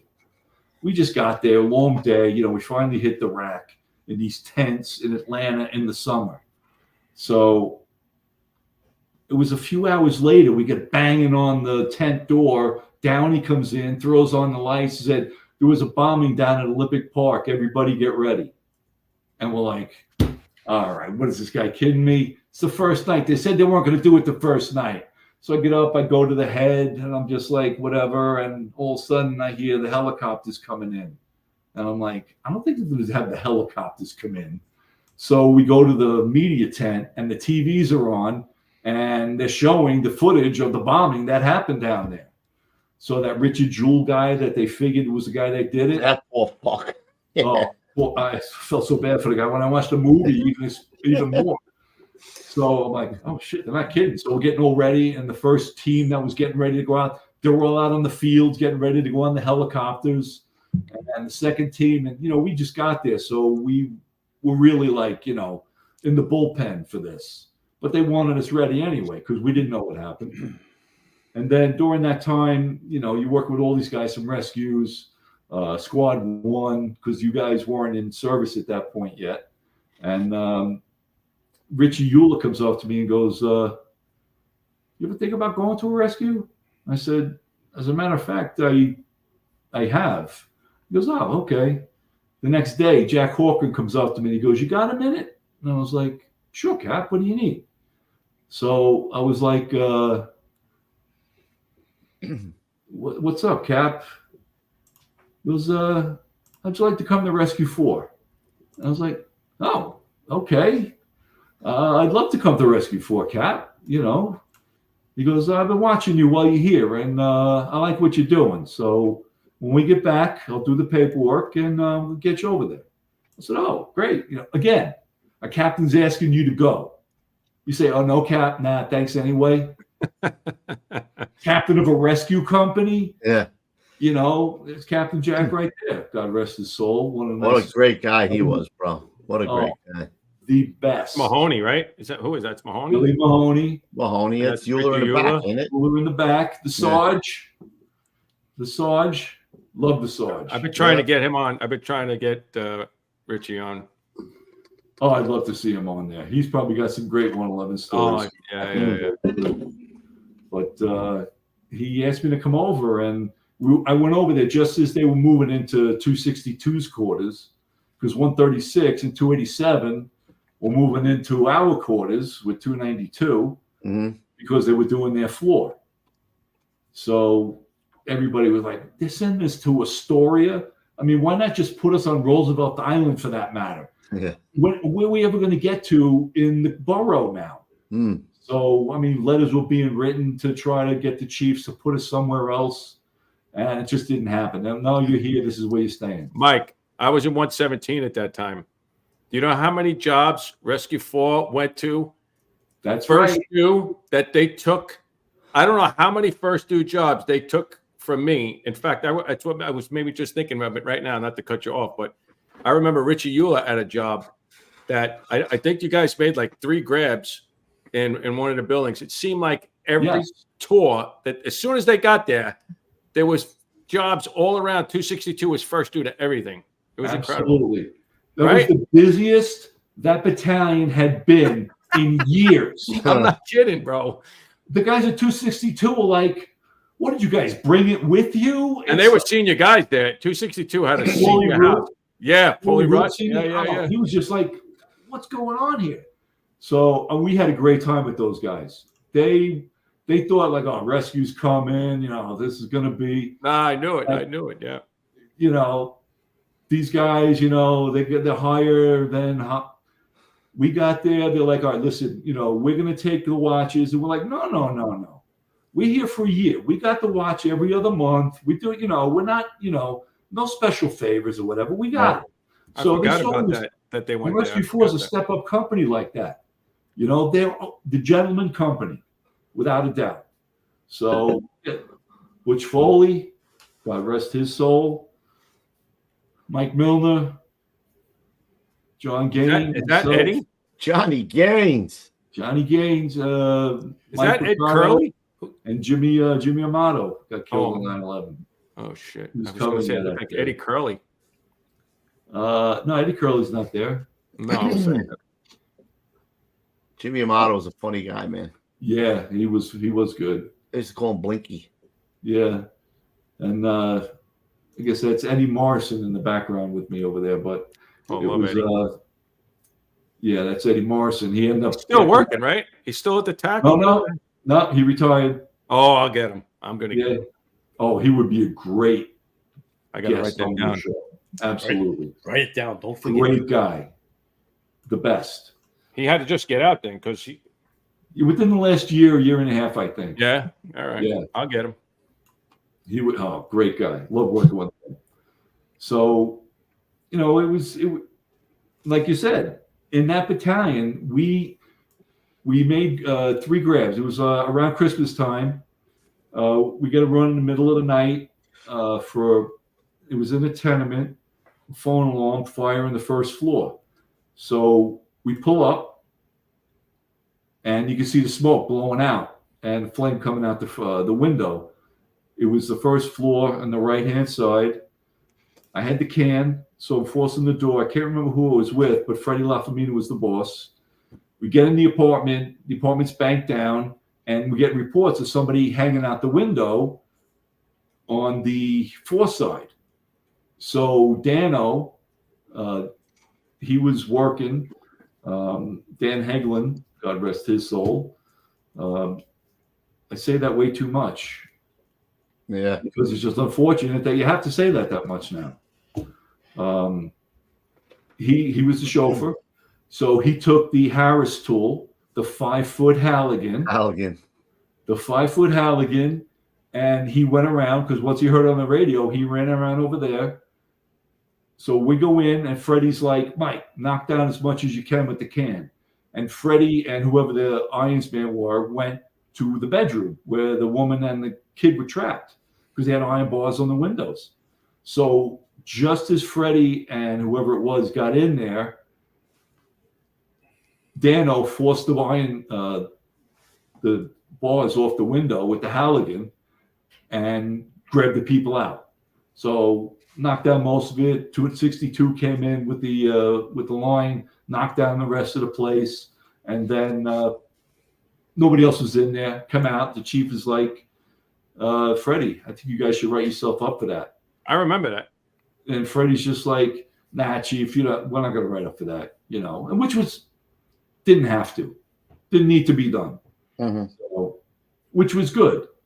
And Freddie did the right thing, like we're stepping on 117, we're stepping on 116. 116 was right there. I mean, they were right there. Yes, we're stepping on them a lot. So he's like, nah, we don't want to do that. I worked at 116 when you guys were there. Man, there was a lot of tension. Animosity. Yeah. I tell the story all the time. I only had 1 year on or something like that. And I was standing there, and they're jawing back and forth at each other. And I'm standing it was a basement stairs. Milner's there. He just looks at me and he goes, "Hey, Mike Milner, nice to meet you." I'm like, wow, that's cool, because these guys are just jawing back and forth. I'll rescue you and take you in front of the fucking building. Quickie had to be there too, then, right? Quickie was there, right? No, he was gone by then. He was gone already? Yeah. Yeah, he was gone before I got there. Yeah, Larry Gray was a boss. That's me, Liam Flaherty, and Chuck Downey, who's on the line pulling up the DOA who went between 2 buildings. I remember that too. That was over that way. Yes, I remember that. Yep, that was over that way. Was PD there at all when you were there, or he had already passed? Brennan? McLaughlin. Oh, McLaughlin? Yeah. Oh no, I worked with Pete in 41. I was working in 41 for a couple of years. Then he went to 17 truck because he interviewed with Corcoran. And Corcoran said, "Listen, Pete, I'd love to have you, but you got to have some truck time." So he went to 17 truck because Pete was a boxer. Right. And I think the captain of 17 truck was like the boxing coach for the department. So he was like a shoo-in right there. And then I think he did a year or so or 2 there. And then he went to 4. And unfortunately, he got remember that job too. Yeah. Yeah. Another horrible story. Yeah. I was working with Cochran. He was a nice guy, wasn't he, man? Like a prince. The best. Yeah. The best. We were out. Everybody's face lights up when his name comes Oh, up. absolutely. Always. You couldn't meet a nicer man. Yeah. What a gentleman. We had a job in Astoria. We were out on the road already. We got on the phone alarm for a fire in a PD or some row frame off of Steinway, one of those side streets or something. All the houses, I think, were connected. And we were already out, so we were very close. So Ralph Williams was driving the rig. He pulls onto the side street, and we were out, so we weren't really dressed. So when we heard it come in, we started getting dressed. But the captain's in the front of the rig, and he's not dressed.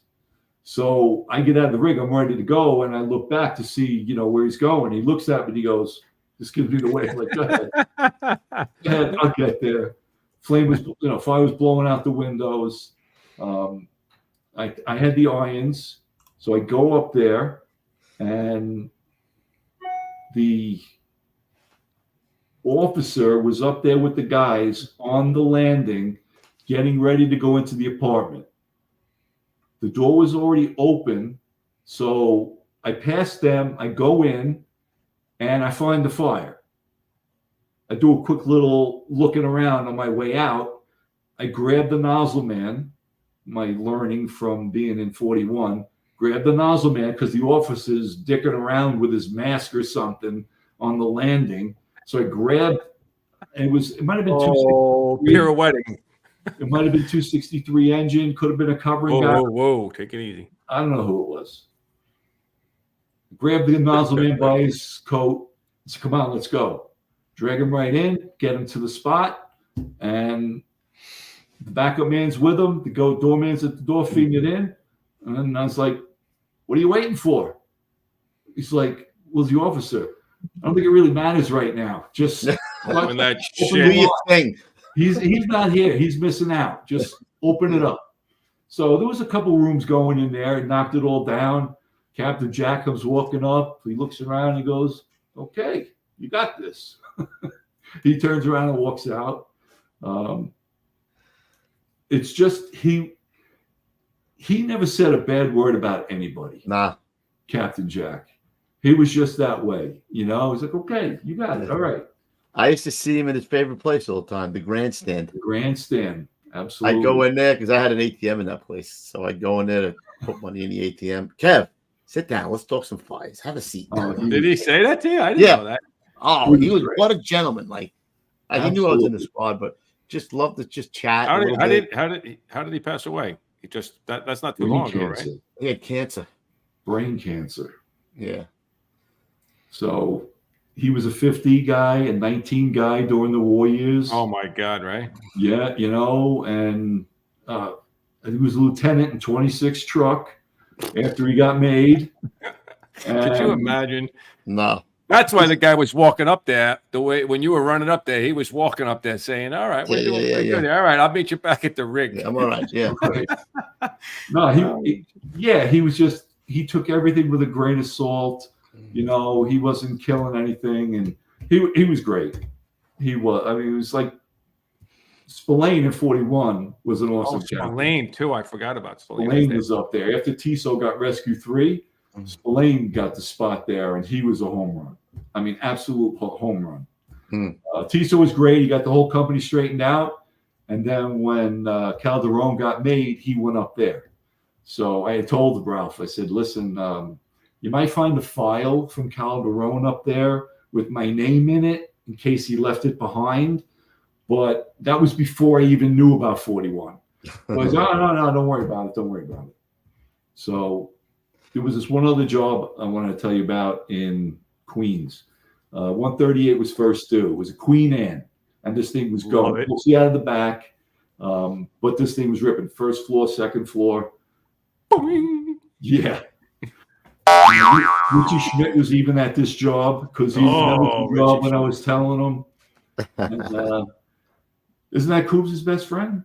It is. It is, yeah. You guys are like this. Well, he loved my brother, so I told you that story. Like my brother had a heart attack, so I'm pulling ceilings with Richie. Guy never said a fucking word to me ever. He says, "How's your brother doing?" I'm like, "He's gonna be all right." "All right, now go fuck yourself." All right. Richie's the best. He's great. We get this job in the Queen Anne. 138's first due. was it who's with the 289? 289. The bucket breaks a hydraulic line as it's being raised up to the Queen Anne.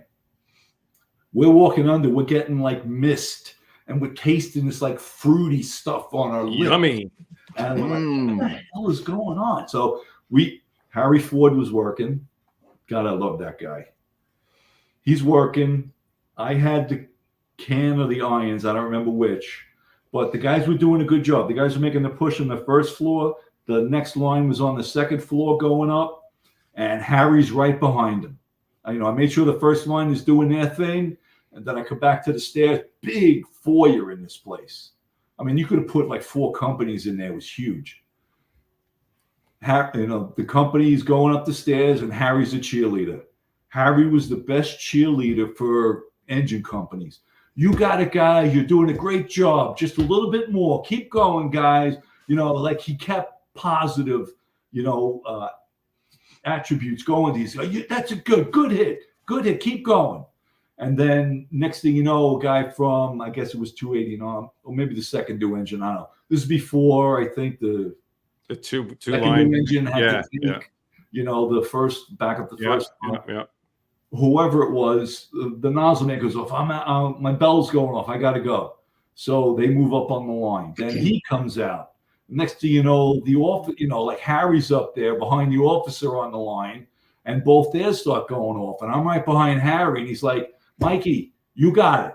So I'm on the nozzle by myself at the top of this Queen Anne, and you hear on the radio, Mike Meyer's father was the chief of this job. I guess he was maybe the staff chief for the night. And he's like, all right, everybody, I want everybody out. I'm like, everybody out? I'm like, we got 2 rooms up here. Come on.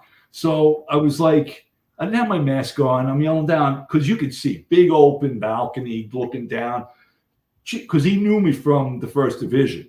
I mean, he was a great guy. Mike Myers' father was a home run. Mike Myers was the home run. Love working with him in Rescue 4. I'm yelling out, Chief, we just got 2 rooms here. Give me an engine company and we can knock this thing down. So he's like looking. He comes up to the top of the stairs, comes up there with me, looks around. He goes, all right, I'll get you an engine. So he goes downstairs, grabs an engine, sends them up there. And I'm like hitting one of the rooms. They come up and I'm like, all right, you take this and I'm going to start searching the other room. So they end up knocking it down. We come out and he's like, the chief's looking at me like, good call, because all he saw was the outside, like it's blowing out the windows like crazy. Like, but great people on this job. There's other chiefs that you just like. We had a job where Mike McCauley from 136, who was in 4 that day in 9/11, got killed. He details to us all the time. And he must have been in my groups because I work with him a lot whenever he took a detail to us. So we became pretty friendly, and we had a job at this church over in the 154 area because we took the aerial of 154 to get to the roof. So me and him at the outside, we're up on the roof, and then I guess the 14th Division is like screaming like, everybody off the roof. And the ladder kind of moved, and it wasn't in the same position that we got off.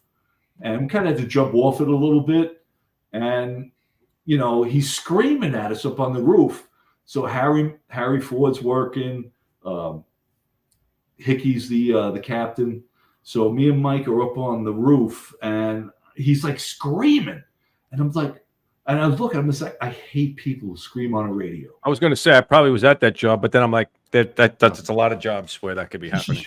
Screaming. I was at that job with Billy Quick.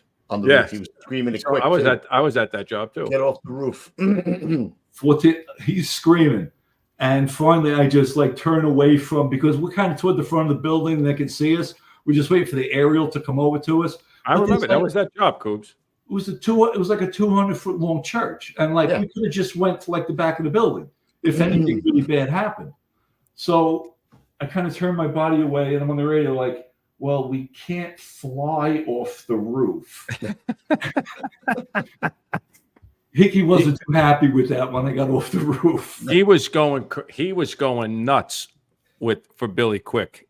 who Yeah, was but in the Quick was squad at saying, that like, time. we got 200 feet behind us. We're all right. Yeah, right. I remember that. He was going nuts. Yeah, we had Mojica from Rescue 1 was the lieutenant that day. Oh, in 288 at that job. Yeah. He was working I guess overtime or something at 288 Mojica. Right. Yeah, because then we got back to the firehouse and Hickey had calmed down a little bit. And I told, because I wasn't gonna, debate him in the street or whatever. I just, he's yelling at me and Macaulay. When the chief tells you to go off the roof, get off the roof. And we're like, okay, we just stood there. Back to the firehouse, he calmed down a little bit. I think maybe Harry on the way back calmed him down a little bit. And he gets back and I said, Cap, we had like 200 feet of roof behind us. If anything, we were right. We had plenty of places to go. So, and then Harry's just like, if we can't fly off the building, because Harry was the only one that it was me who said it. So, but Harry was like the best. Yep. Harry and his Harryisms. He came out with some winners, man. He was great. And then I got made. Called Captain Jack because he was battalion chief by then. Called him and said when they wanted our CD 30s or 31s, I don't remember what it was. And I called him up. I said, I'd really like to go to the 13th Division if I can. So he goes, all right, I'll see what I can do. So when they told us when we got our assignments, I got the 13th Division. And the guy from 136 I got made with too. Richie, I can't remember his Kirshner? Rich Kirshner? Maybe? Yeah, Kirshner. Yeah, it sounds familiar. I don't know. We got made together. We both got the 13th. And there was another guy from Rescue 1 in our class, and he got the 15th. And they're like, how the fuck did you guys get these divisions? So I got assigned to the 4-7, and I did some time in the big house for a while. Billy Quick was there. Glenn Harris was there. Glenn Harris was there. Holy shit. Glenn was my lieutenant in Rescue 4 when I got there. Wow. Glenn was there. Larry Gray was there. Freddie was there. And Corcoran was there. And Larry Gray, greatest guy. We had, you guys were probably there. Were you there? No, you might not have been there. You might have been there. Were you in 116 for long? No. Okay. We had a job over Woodside area somewhere over that way. We got there. It might have been 116 or 115 was pulling this old lady out of the apartment, like down the end of the hall. They pulled her out.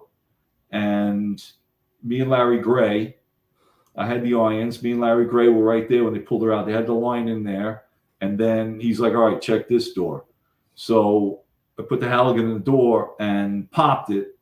And the big, thick, black smoke that came out of the door jamb when I opened the door. And I'm like, but the chain was on the door. And you know what the chain on the door means. Somebody's inside. So when I pop the door and all the thick black smoke comes like puffing out, me and Larry Gray look at each other and our eyes kind of like lit up, like we both saw the chain. It was like, uh-oh, masks on, bang through the door and just in. Just as I got to the window of the bed, the door of the bedroom, opened the door. Larry Gray was searching. He got the other bedroom. I was doing the living room. Got to the door. Opened the door. 10:45.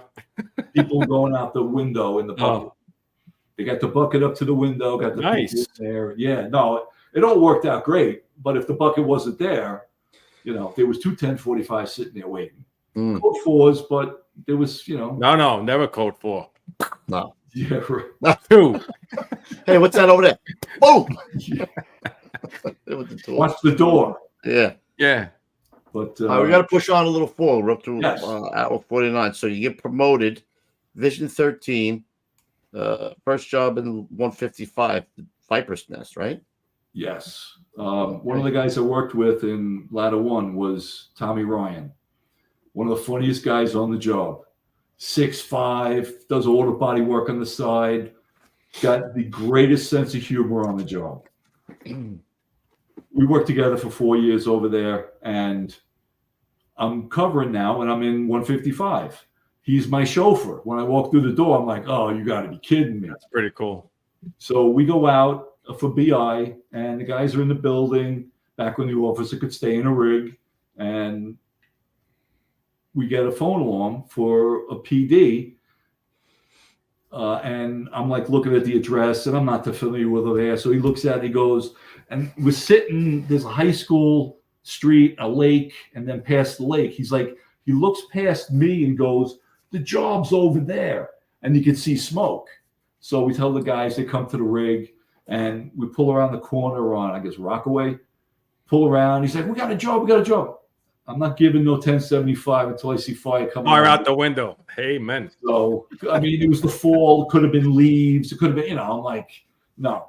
So we go around, we come around, see the fire, flames blowing out the attic and the second floor. And now I'll give the 1075. No chief coming. He's somewhere else. He's not coming. He's telling on the radio to have the senior officer on the scene take command.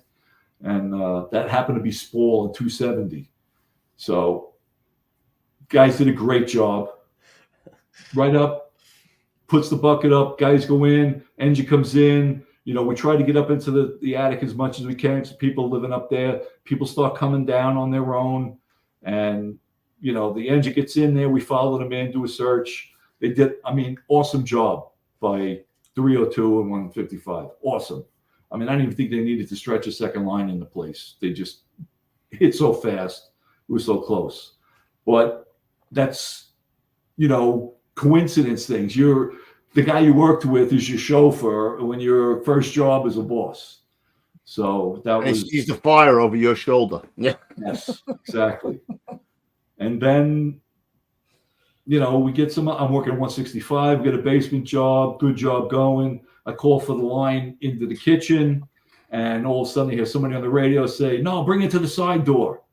And I'm in there like, I don't know who said it, so maybe it's the chief. I'm like, oh, great. So I walk outside, and the flame is blowing up the stairs now and going into the kitchen. And I'm just like, I told the guy in the second, I just get a line into the kitchen. It's just because they're starting to hit it in from the window now. And it was the chauffeur. He goes, hey, sorry, Lou. I told him to bring the line over because I'm standing outside waiting for the line to go down the stairs now. And you can see the kitchen rolling. And I'm like, oh, okay. Well, so now you're in no man's land. Yeah, shit happens. So then 9/11 happens.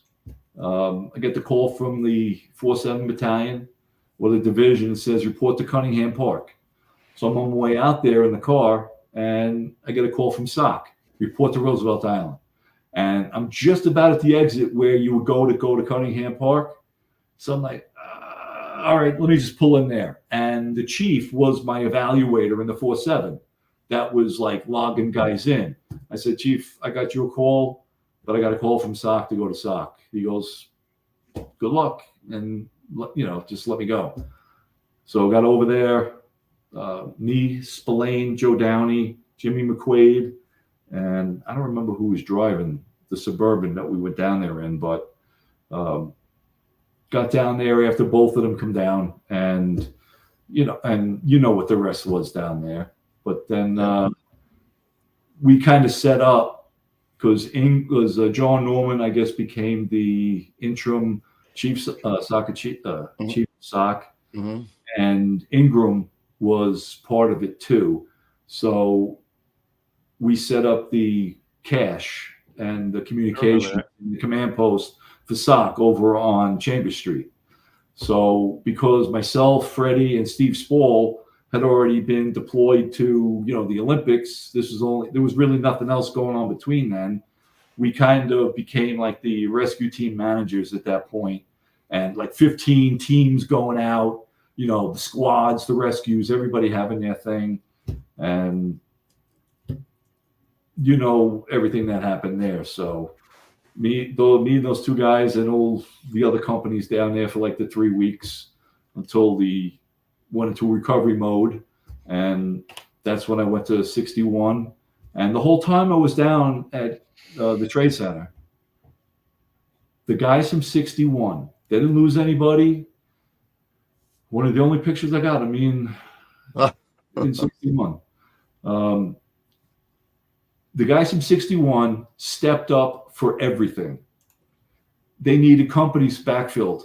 No, we got it. They step up.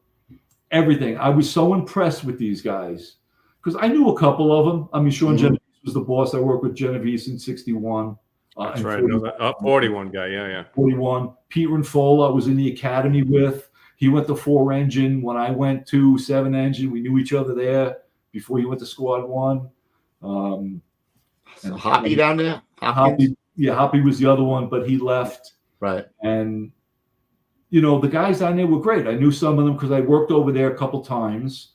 And, when I was in 4.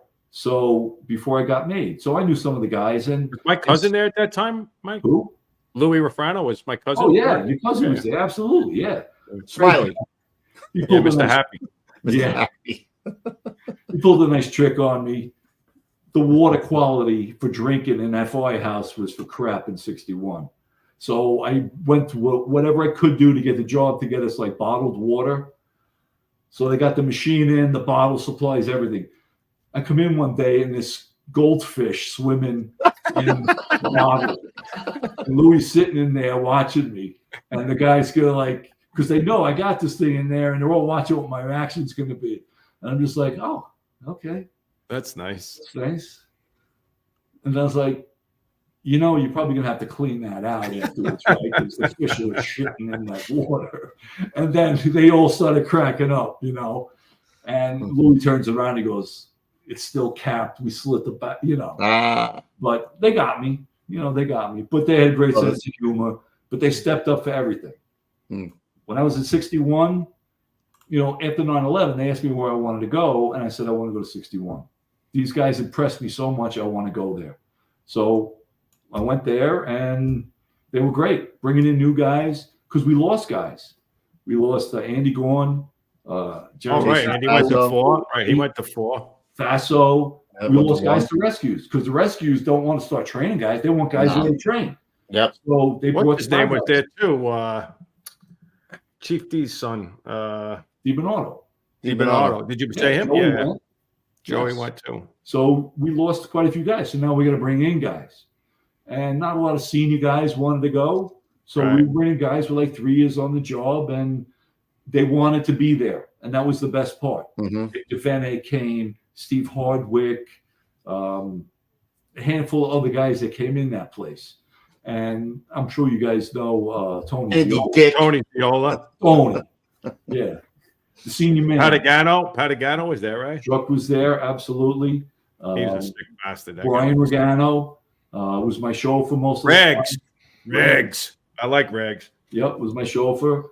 And these guys have stepped up for everything. And one day I got a call from SOC. Hey, listen, we need guys at Pier 92, which was the new OEM, because the building got destroyed. So they set up a temporary OEM at Pier 92. And they were putting the hammer teams into service. So they had 15 or 16 ESU vans running around with 2 ESU cops as hazmat techs. And they're like, well, hazmat's the fire department thing. We need guys on these rigs right away. So everybody went down. Everybody was just getting off duty. Everybody off 24. Anybody want to work in these new hammer team things? One guy running with ESU cops. They all stepped up. They all went down. I went down myself, and then after a couple weeks, I left 61 because Banker came back. They took all the captains out of the companies in the ABC chart so they could handle all the arrangements. And even though 61 didn't lose anyone, Banker was best friends with Chief Cross. So he 102 guys. 507. He He was in the liaison with 507. him. Yeah. For the family. So when he came back, I was bouncing around again, and I told Ingram, you need somebody to do this because we had no continuity down there. Right. They had 2 sergeants assigned, 12 and 12, 12 and 12, and then whatever cops they were in, whatever. We had nobody knew what was going on. So I said, I'll run it for you down here, but you need 3 officers. And you need somebody to run because he was running his brains out, doing everything he was doing for hazmat. Right. And the anthrax thing didn't come at the perfect time. Not that it ever would be, but he was so busy. So I took that over for a while until January 1st, I think. And then I got the spot in 61. But prior to getting the spot in 61, Flight 587 went down. And I was in hazmat headquarters at the Rock. And we got a phone call. Hey, a plane just went down in the Rockaways. And we're like, what? We look out the window and you could just see the column of black smoke from it. And we're like, I got in the Suburban, went over to rescue school. And I said to the guys who were instructing, I said, a plane just went down in the Rockaways. Who's going? Jerry Murtha, Mickey Conboy, I think it was maybe Mike Davis. They all jumped in the Suburban with me and we shot down there. And that was another terrible shit show. Oh, man. You were down there and, you're there and it's like, dude, you're standing on somebody, and it's like, it was mayhem. That was like such a blur for me, like, because it happened so right after 9/11. It was just such a blur. You're like, what is going on? It was just like, I was numb at the time. Yeah. You get numb. You're just like body, part, body. It's just like, whatever. It didn't. I've said this in the past, though. Like, you think after 9/11, all the guys that came in when they weren't working and died, right? Right. Like, you think we would learn something, but we're driving down there on Cross Bay Boulevard, and there's off-duty guys fucking flying past us, bro. Flying past us. I'm like, it's just what we do, right? I ended up passing Rescue 3 on the Van Wyck because they were going down to that thing, so I passed it. And, then I don't remember his name. He was also a chief of hazmat at the time. He was the captain of Hazmat 1 at one time. Pete Stubbe. Oh, I know. Stubbe saw me down there and he was, come on, we got to go make sure that this jet fuel stuff isn't running to the sewers. And, we got to get hazmat over here and do whatever we got to do. So, I guess I was in hazmat at that time, But yeah, Roof, you want to throw up in your mouth again? Yeah, you did. You just hear. So then I get after Good guy. I like Stubbe, man. I get back to 61 and I got the spot, catching some work there, having a good time, training these new guys coming in because they want to be there. You could just see it in their faces. They want to be there. And they were all good guys and stepping up for everything. Mm-hmm. And then we get a run on October 5th. Man, I remember this thing. I remember this. October 5th, 2002. The Yankees were on in the playoffs. David Wells wasn't pitching so good. And, prior to me going to 61, he asked me to do the celebrity softball game thing. Because you guys grew up together, right? Or something, friends? No, he was best friends with my brother. Oh, okay. My brother introduced me to him when I went to Florida because he was with the Blue Jays then. Right. So he introduced me to him. And I said, yeah, man, I want to come to New York, get you tickets. We'll go to the game. We'll do whatever. We'll go out drinking. Okay. So we became friends from that point on. And I still keep in contact with him. So did the celebrity softball game, 61. Then October 5th, he's pitching. He's not doing so well. The guy's like, come on, let's go get the meal. All right, let's go get the meal. So it's like 7:00, get in the rig. We go out, and Pathmark is just kind of around the block from the firehouse over there. And right as we get to the light by Pathmark, the MDT goes off. Phone alarm, fire out the windows, in Country Club. There you go. Look at that. Somebody woke him up. Yeah, so-and-so. It's over in Country Club. And Brian Regano's driving me, and we saw, I was like, all right. So I start putting my bunker pants on because I'm, going out to the store. So right. I'm not really dressed. So I start putting my pants on. And then he's like, oh, Lou, you got to look that up. All right. I stop. I grab the map book. I'm looking. I'm like, all right, no, never mind. I know where it is. Okay, I put the map book down. Get my coat on. So I snap, and he goes, oh, you got to look it up again. I don't know where it is. So we're going, and I'm looking at the map, and I can't find this street to save my life. I mean, country club's not that big. And even if you started at the top and made your way all the way to the bottom, it'd only take you like a minute. And I'm going through this, I can't find this street. So I can tell from my peripheral where we are. And we're just crossing over the New England Thruway on Country Club Road.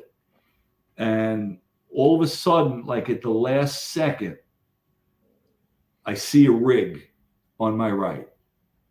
And apparently, because from this point on, I don't remember. So I've been told this is what happened. Brian Regano tells me, I said, look out.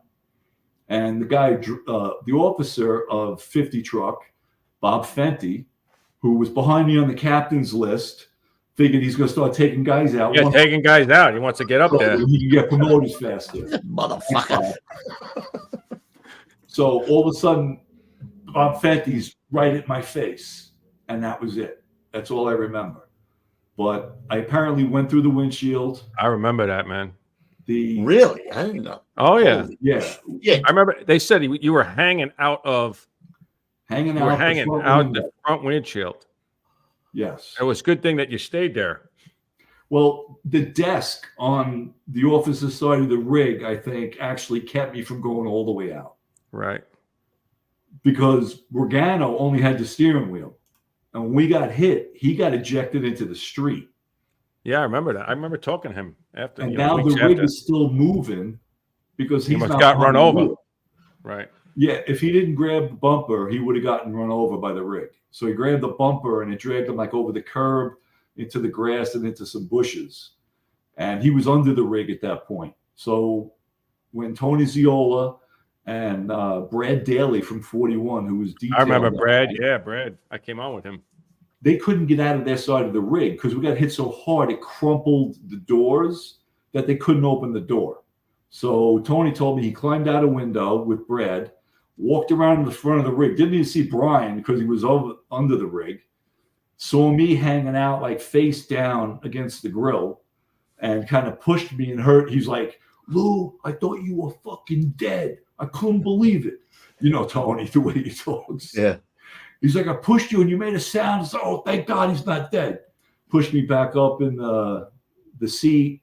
And then I guess they heard rags underneath the rig calling. And the two guys behind me, Victor Vene and Chuck Pedagano, they were pinned there. So I don't know if it was 50 truck that cut him out. It was Rescue 3. But I was in and out of I was unconscious for a while.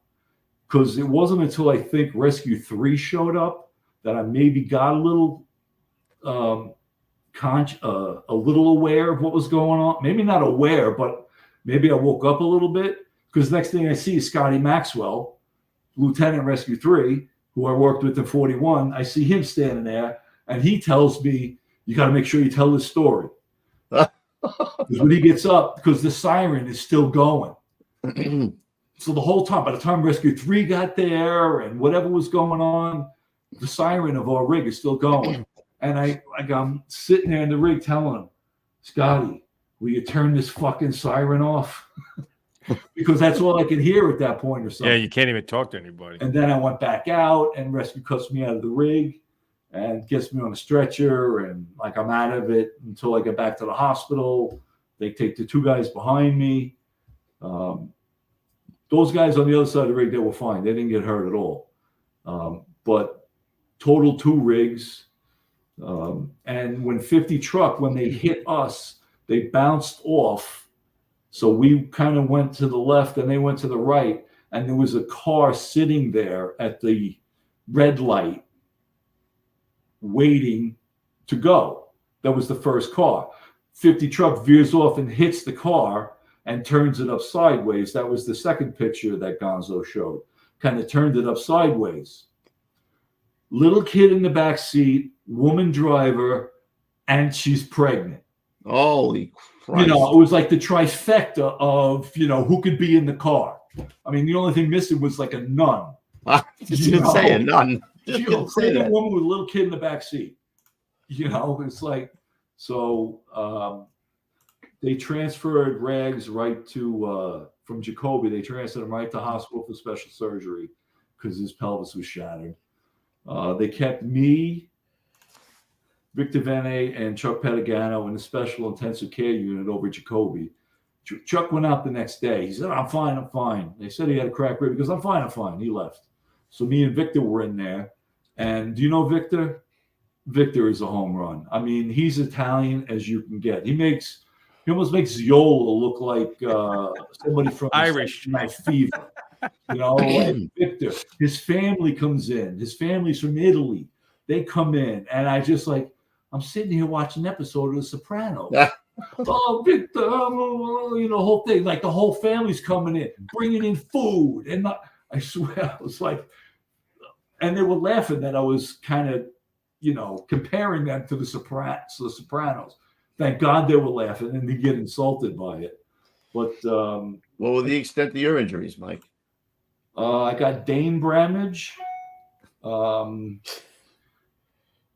vertigo, because I had bleeding between the brain and the skull. Vertigo, screwed up 2 vertebrae in my neck, my rotator cuff, my knee, 2 vertebrae in my back. Wow. So it's still taking time to recover. And that was 22, almost 23 years ago now. Holy crap. I think. Almost 22, almost 23 years, I think now, whatever the number is. But, when you get a traumatic brain injury, I mean, it was a long road. It was a very long road. Thank God my wife was around because she got on top of everything. Right. Got me the vestibular therapist I need because I couldn't turn my head without a full-blown vertigo episode happening. Couldn't turn my head. I would take my eyes to look over and it would trigger a vertigo episode. I mean, it was so bad. She'd have help me to the bathroom, That's horrible. It was unbelievable. She got still getting vertigo to this day or no? I haven't had it in a while, but it can pop at any time. And that's why when I was at the medical office, Dr. Kelly, she's like, Lieutenant, you're not going to be able to go back to work. And I was like, what do you mean? I figured I'm going to get better and, I'm banged up, but I'll get better. And she goes, you got vertigo, you got a brain injury, your neck injury, back injury, you can't go back to full duty. And I was like, all right, well, at this point, with any overtime that I had, it's I kind of, at this point, I want to get out because God knows who knew the 12% was coming, who knew all the overtime was coming. I was on the captain's list, so that was kind of one of the things. And I remember working there afterwards. I don't know if we were covering spots, because all the guys were doing stuff. I don't remember, but I remember covering there for a little bit. Yeah, they were doing a lot of stuff at the hospital. Right. And after Jacoby, I went up to Burke Rehab in White Plains for 2 weeks. They were treating my vestibular, they were treating my brain injury, doing some physical therapy on my neck and my back and my shoulder, and it was a long road, but I'm still here. I was going to say, I think I remember talking to Rags too after, many, I don't know how long it took him, years, right? To oh, absolutely. I remember talking to him when he was finally getting out. It's so, like you said, it's so long ago, but I liked him. We had a pretty good, I used to hang out with the guys from 61 because I used to hang out with my cousin a lot. I used to hang out with Ziola and Rags, all the Italian stallions, right? Padagano. All the guys. Where's Patty? Yeah, I was waiting. I'm looking at the chat. Waiting for the chat, man. Another Italian or something. How many guys did it put out? You, Rags, who else? Me and Rags. And I think the chauffeur from 50 Truck. I think he went out also. So he was face first with Pedagano and Victor behind me. And I had the officer from 50, Bob Fenty. He was just covering there that night. But a few years later, we took the kids to Rocking Horse Ranch. Mm-hmm. It's a hill. It's not a mountain. They want to learn how to ski. Go up the little belt. They can, snow plow down or whatever. And I'm down at the bottom watching them. And, I'm not doing anything physical. I'm still nowhere near in shape of doing anything. So I see this guy walking around with grungy hat. It was an FDNY hat. So I see him walking around. We both give those like the head nod, like, hey, because I had a shirt on, whatever. Finally, like 2 days into it, we're sitting at the bar. My kids are in the pool. I can see him from the bar, and he's there. And I was like, you in 75 and 33? And he goes, yeah. He goes, you don't remember me, do you? And I'm like, I hate when guys. I'm like, sorry, man. I got a bad memory now. A little brain injury. Memory's not so good. And if you think my memory's not so good, notes. I've been writing the notes down just in case. He's like, I was the officer in 50 truck that night. No way! Come on! Are you kidding me? He came to visit me in the hospital, as did so many guys. I can't remember half the guys that came to visit. That's crazy, man. And it was him, and he was like, I'm like, oh. And then we Hope you made him buy you a drink. Oh, he bought me a drink. Listen, we didn't say whose fault. We didn't say anything. No. Insulted him a little bit. Yeah, he was great. He became the captain. He got promoted. I got out before I got promoted.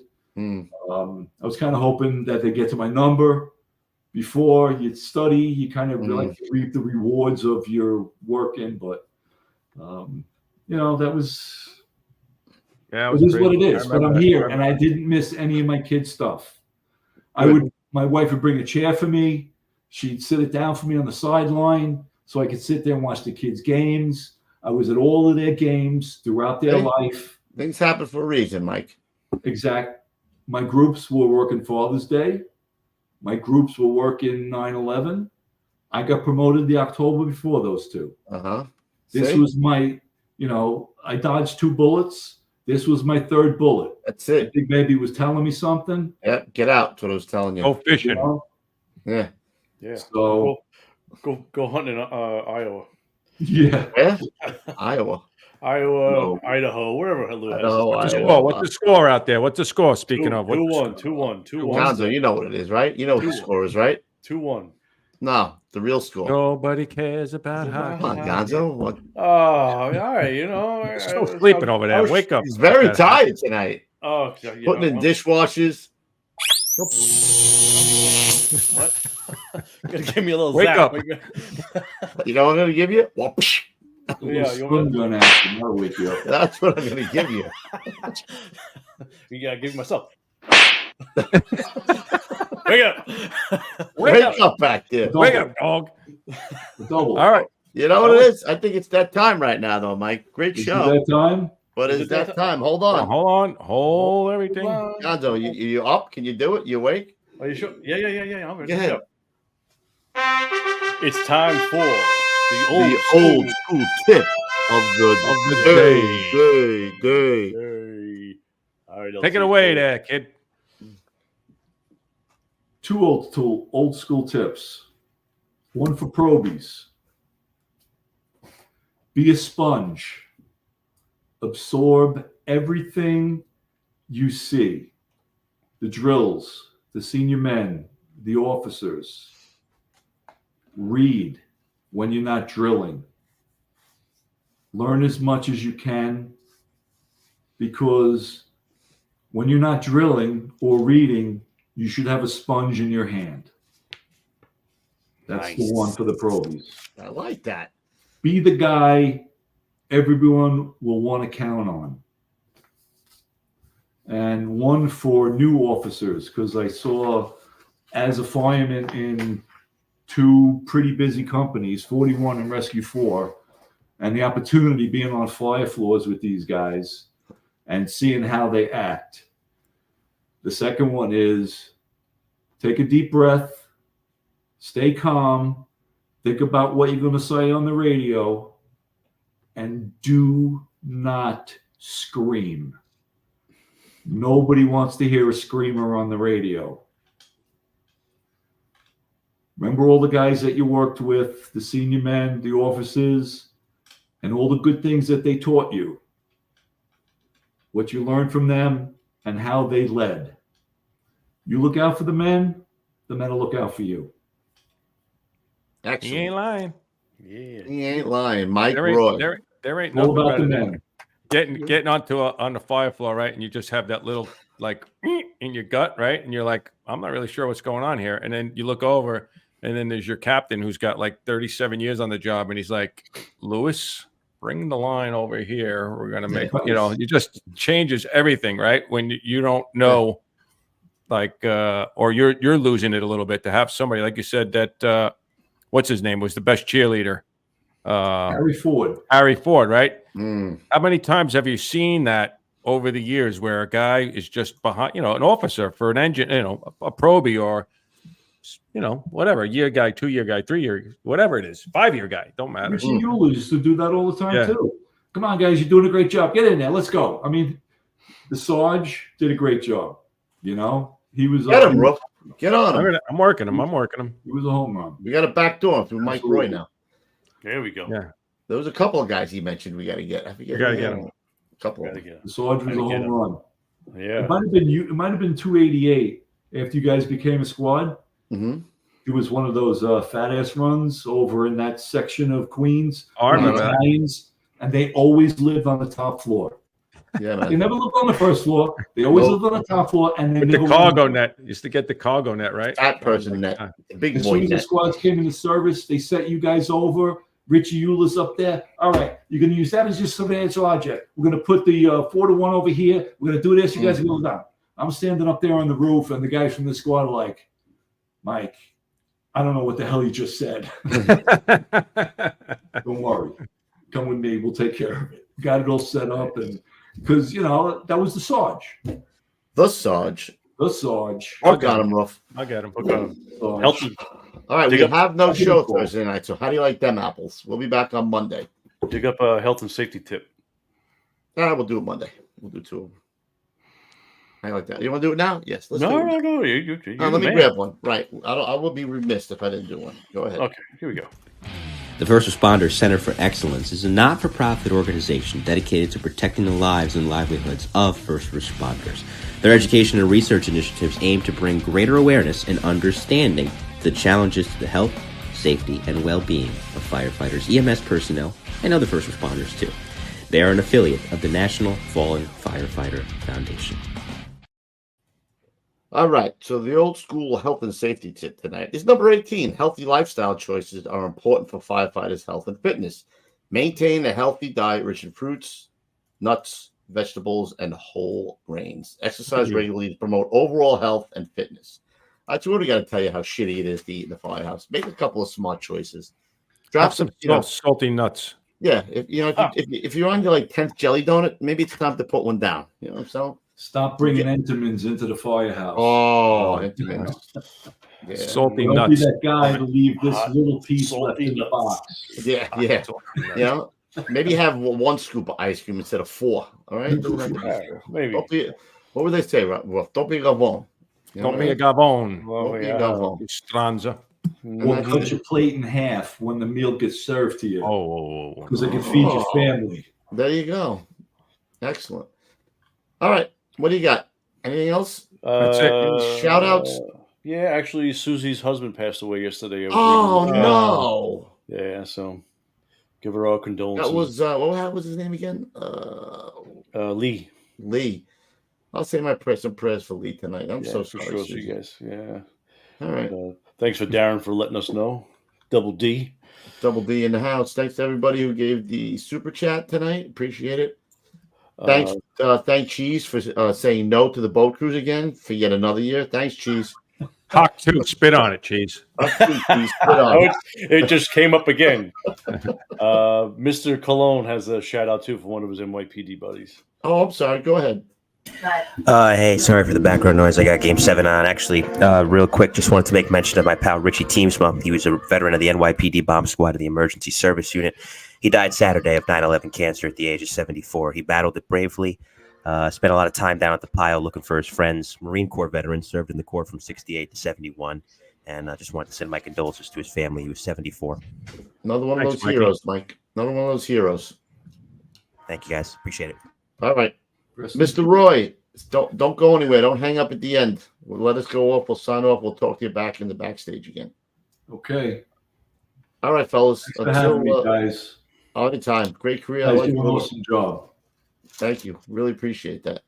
Gonzo spends immense tonight, but it's all right. All right. I'm So here, brother. I am a little tired, but I'm a still couple here. of yawns back there. Don't let me call you out on the yawns. Oh, you saw that? Fellow Florida fireman here, will you? Oh, I'm sorry. Easy. It's all right. Just All right, guys. Until then, stay low and go and roll heavy. We'll see you at the big one, everybody. Thanks again, Mike. All right, fellas. Have Thanks a good for night, having me, guys. All right. Good night.